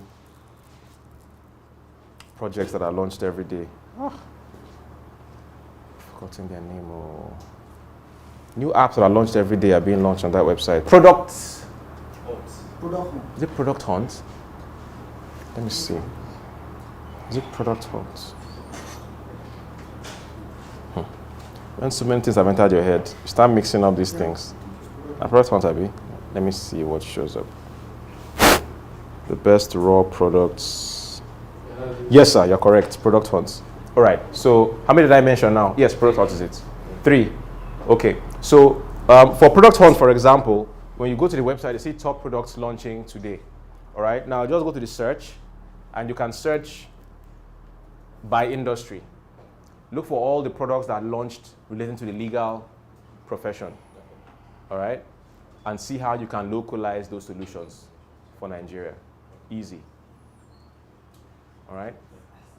Crunchbase is another one, because Crunchbase, you can actually find the companies that are being funded, the startups that are being funded. So look at the companies that attracted funding relating to legal solutions. You know there's something there. You can read the trend there. All right. What's the last one? The other one I mentioned? Angel List. Angel List is similar as well. You can see which investment is going into AI, into legal profession. But your best bet probably would be Product Hunt, because they have so much on there. So that will show you what witty applications of AI relates to legal and even media. Another aspect of media, this morning I was playing with something called Google LM Notebook. All right, just search Google LM Notebook. Yeah, it's one of their AI experiments, and it's really good. I don't know why it doesn't get a lot of press. All right, so Google LM Notebook, it allows you to upload data and do all sorts of things with the data. You can turn it into a podcast even, right? So you can upload legal law reviews, journals on Google LM Notebook. It's free, right? Upload it there and say, create a podcast from what I just uploaded, citing this, hit enter, wait 5 minutes. It'll create a podcast on that topic. It's free. LM. Google LM Notebook. Yeah. So that is one. The reason I brought it up as an answer for you because you mentioned media, and I saw that their podcast creation feature was instant, seamless, and I mean it was crazy. So I'm not in that profession. I don't know how that would play in and how that would be valuable to your people, but it's something that you can actually look at.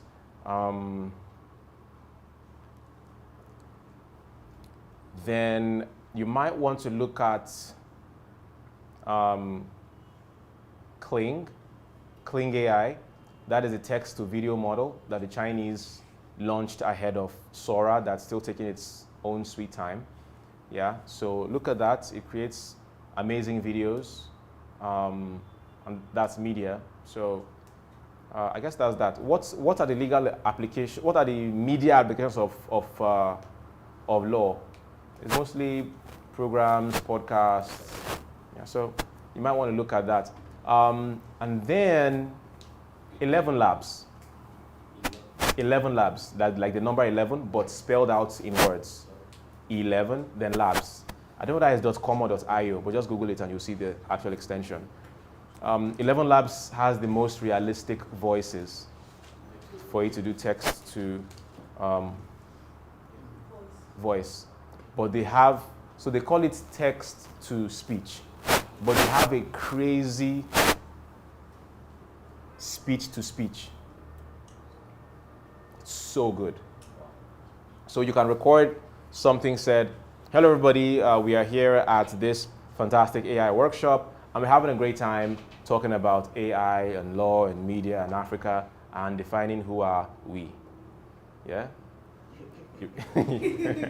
You record that. You're going to upload that to 11 labs and choose from all the voices from different cultures, races, genders, voice textures, and replace theirs with yours. It will use your voice cadence and all that, but in somebody else's voice. Yeah? Was anybody at night school when we did Spirit of Things? Did you hear the advert, the ad that we played? Yes. That was me. Wow. Yes. Yeah? I'm just cutting soup for you guys. Yeah. Anybody that really knows me and has heard me talk, know that this sounds the inflections, it just sounds like you, but it's not you. Like when Isaac was saying, this is the voice of Jacob or the skin of Esau. Yeah. So that's what I used. I just recorded I used ChatGPT to create a script and narrated it, recorded it, uploaded it to 11 labs, changed it to an American female newscaster, and got the output that was perfect like that. Lovely experiment. So you might want to look at how that applies. I don't know how that will work for you, but these are the options available in the media space for you.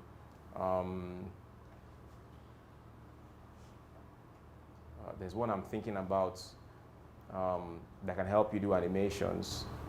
I've forgotten the name of that one, but that one can help you do animations very easily. So you can create a character maybe in Midjourney or any other AI art tool, and then you can animate it by simply recording. You can record your face saying something, and it captures your facial expressions and transfers it over to your AI character, and just animate it like that.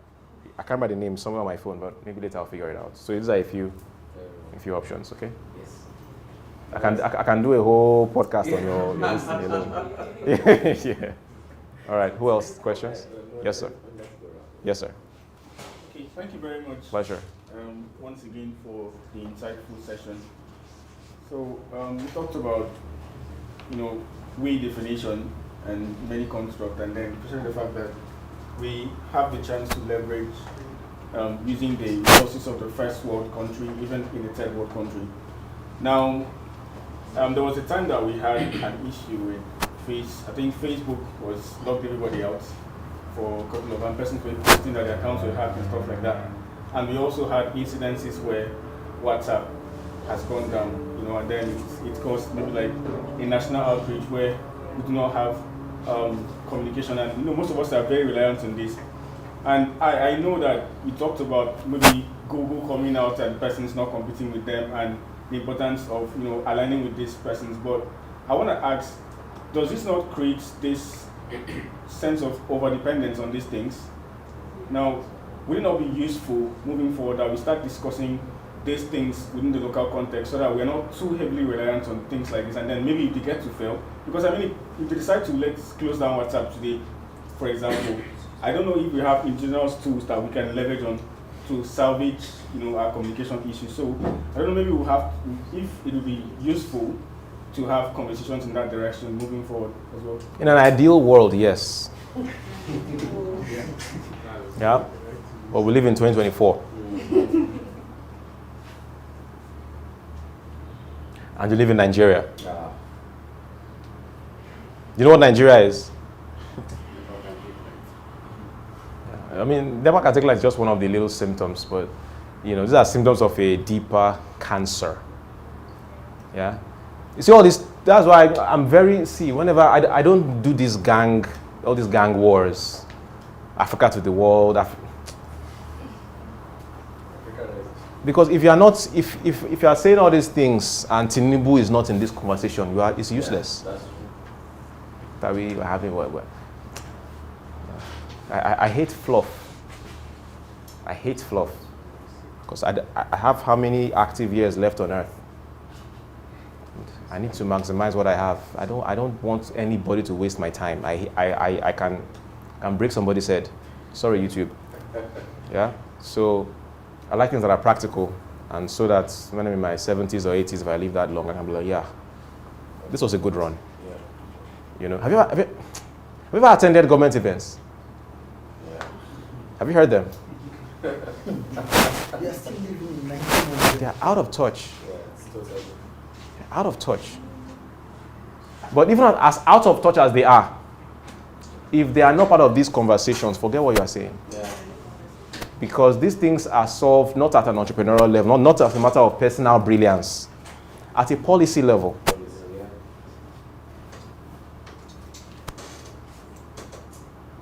Why did Richard Branson leave Nigeria?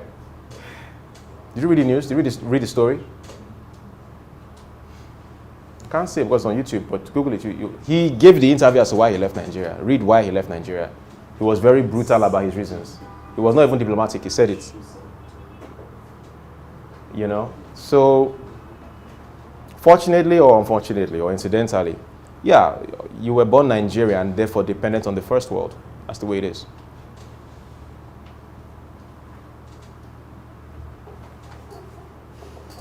That's a reality.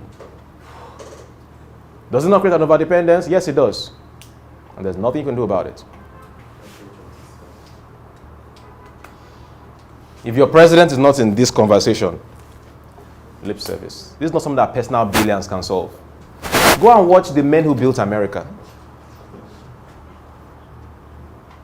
They couldn't have done anything without the cooperation of the government. They had to sell their government on the idea first. And then, you know what? Anything you guys need. As a matter of fact, when you watch a documentary, you see that some of the problems that happened were that the US government gave them way too much leeway even. So there were issues of labor laws and all that. Antitrust. But the US said that, you know what, if we are going to develop, we need these guys. So let's give them as much freedom as they need. They give them land, give them concessions, give them access to capital, loans, So the Henry Fords and co, even though when we read the books, it looks like they were geniuses. They tried. Yeah, they tried, but their government said, look, we'll give you anything you need. Take what you need. Run. What do you need? You need money? Take loans. Some were even interest-free. You know? While I was on the plane coming back, I spent the whole plane ride reading about, there's a book called How to Get Rich by J. Paul Getty, one of the biggest billionaires in America. Long dead, but he wrote a book called How to Get Rich. Is it How to Get Rich? Something about how to, I think it's How to Get Rich, something about, just search J. Paul Getty and the book he wrote, How to Get Rich. So I read the book, and it wasn't really about how to get rich, it was about how he got rich, but but it's cool. I knew about him from the movie they made about him. They made a movie about him, Hollywood made a movie about him, how his son was kidnapped, and How to Be Rich. Thank you, that's it. When you read about how he got rich through oil. Read how he got started in oil. But that's a government that loves its people and wants that. So it's not, see, matter of fact, that's How to Be Rich. Number one in that book should have been Be Born American. You know? Because when you read it, it's just his story. If he tells you how he got his first oil exploration license, you can't do that in Nigeria. He was born with nothing, just a dreamer. And read how he got his first license. Like a first world native won't see it as much. But if I tell you, you're like, that's easy. Right? Yeah. So to build a WhatsApp, you need a lot. You need, first of all, where would the data be hosted? If you will still be hosted here, our colonial masters. Yeah. This is where you see host the data. Because there are no data centers in Nigeria. Why are there no data centers in Nigeria? Start going to deeper problems. We don't get lights. We're still talking about how much is fuel and whether we're paying subsidies. That's for generator. I'm not talking about driving motor now. Just to power, you know, they're talking about, you know, so if WhatsApp could be having downtime, how would the Nigerian WhatsApp downtime be? What's happening? We're working on it. We're on it. We're on it. You know. These are not nice things to say because this is your country that you were born into, but it's just the reality of things. And look at which Nigerian startup has really come out of Nigeria. I'm sorry, this is going to YouTube, but let's ask ourselves the question. Which Nigerian startup? Yes? No, you are right, but name it. Good. Okay, have you read their story? Okay. That's why you whispered it. Okay. Which other one? That one that you want to say just now. Check their story.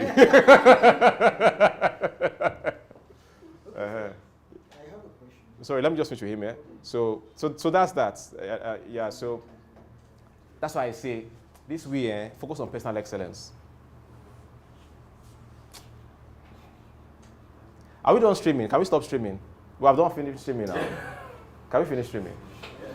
Are we ready to streaming? We finished. Are we ready recording?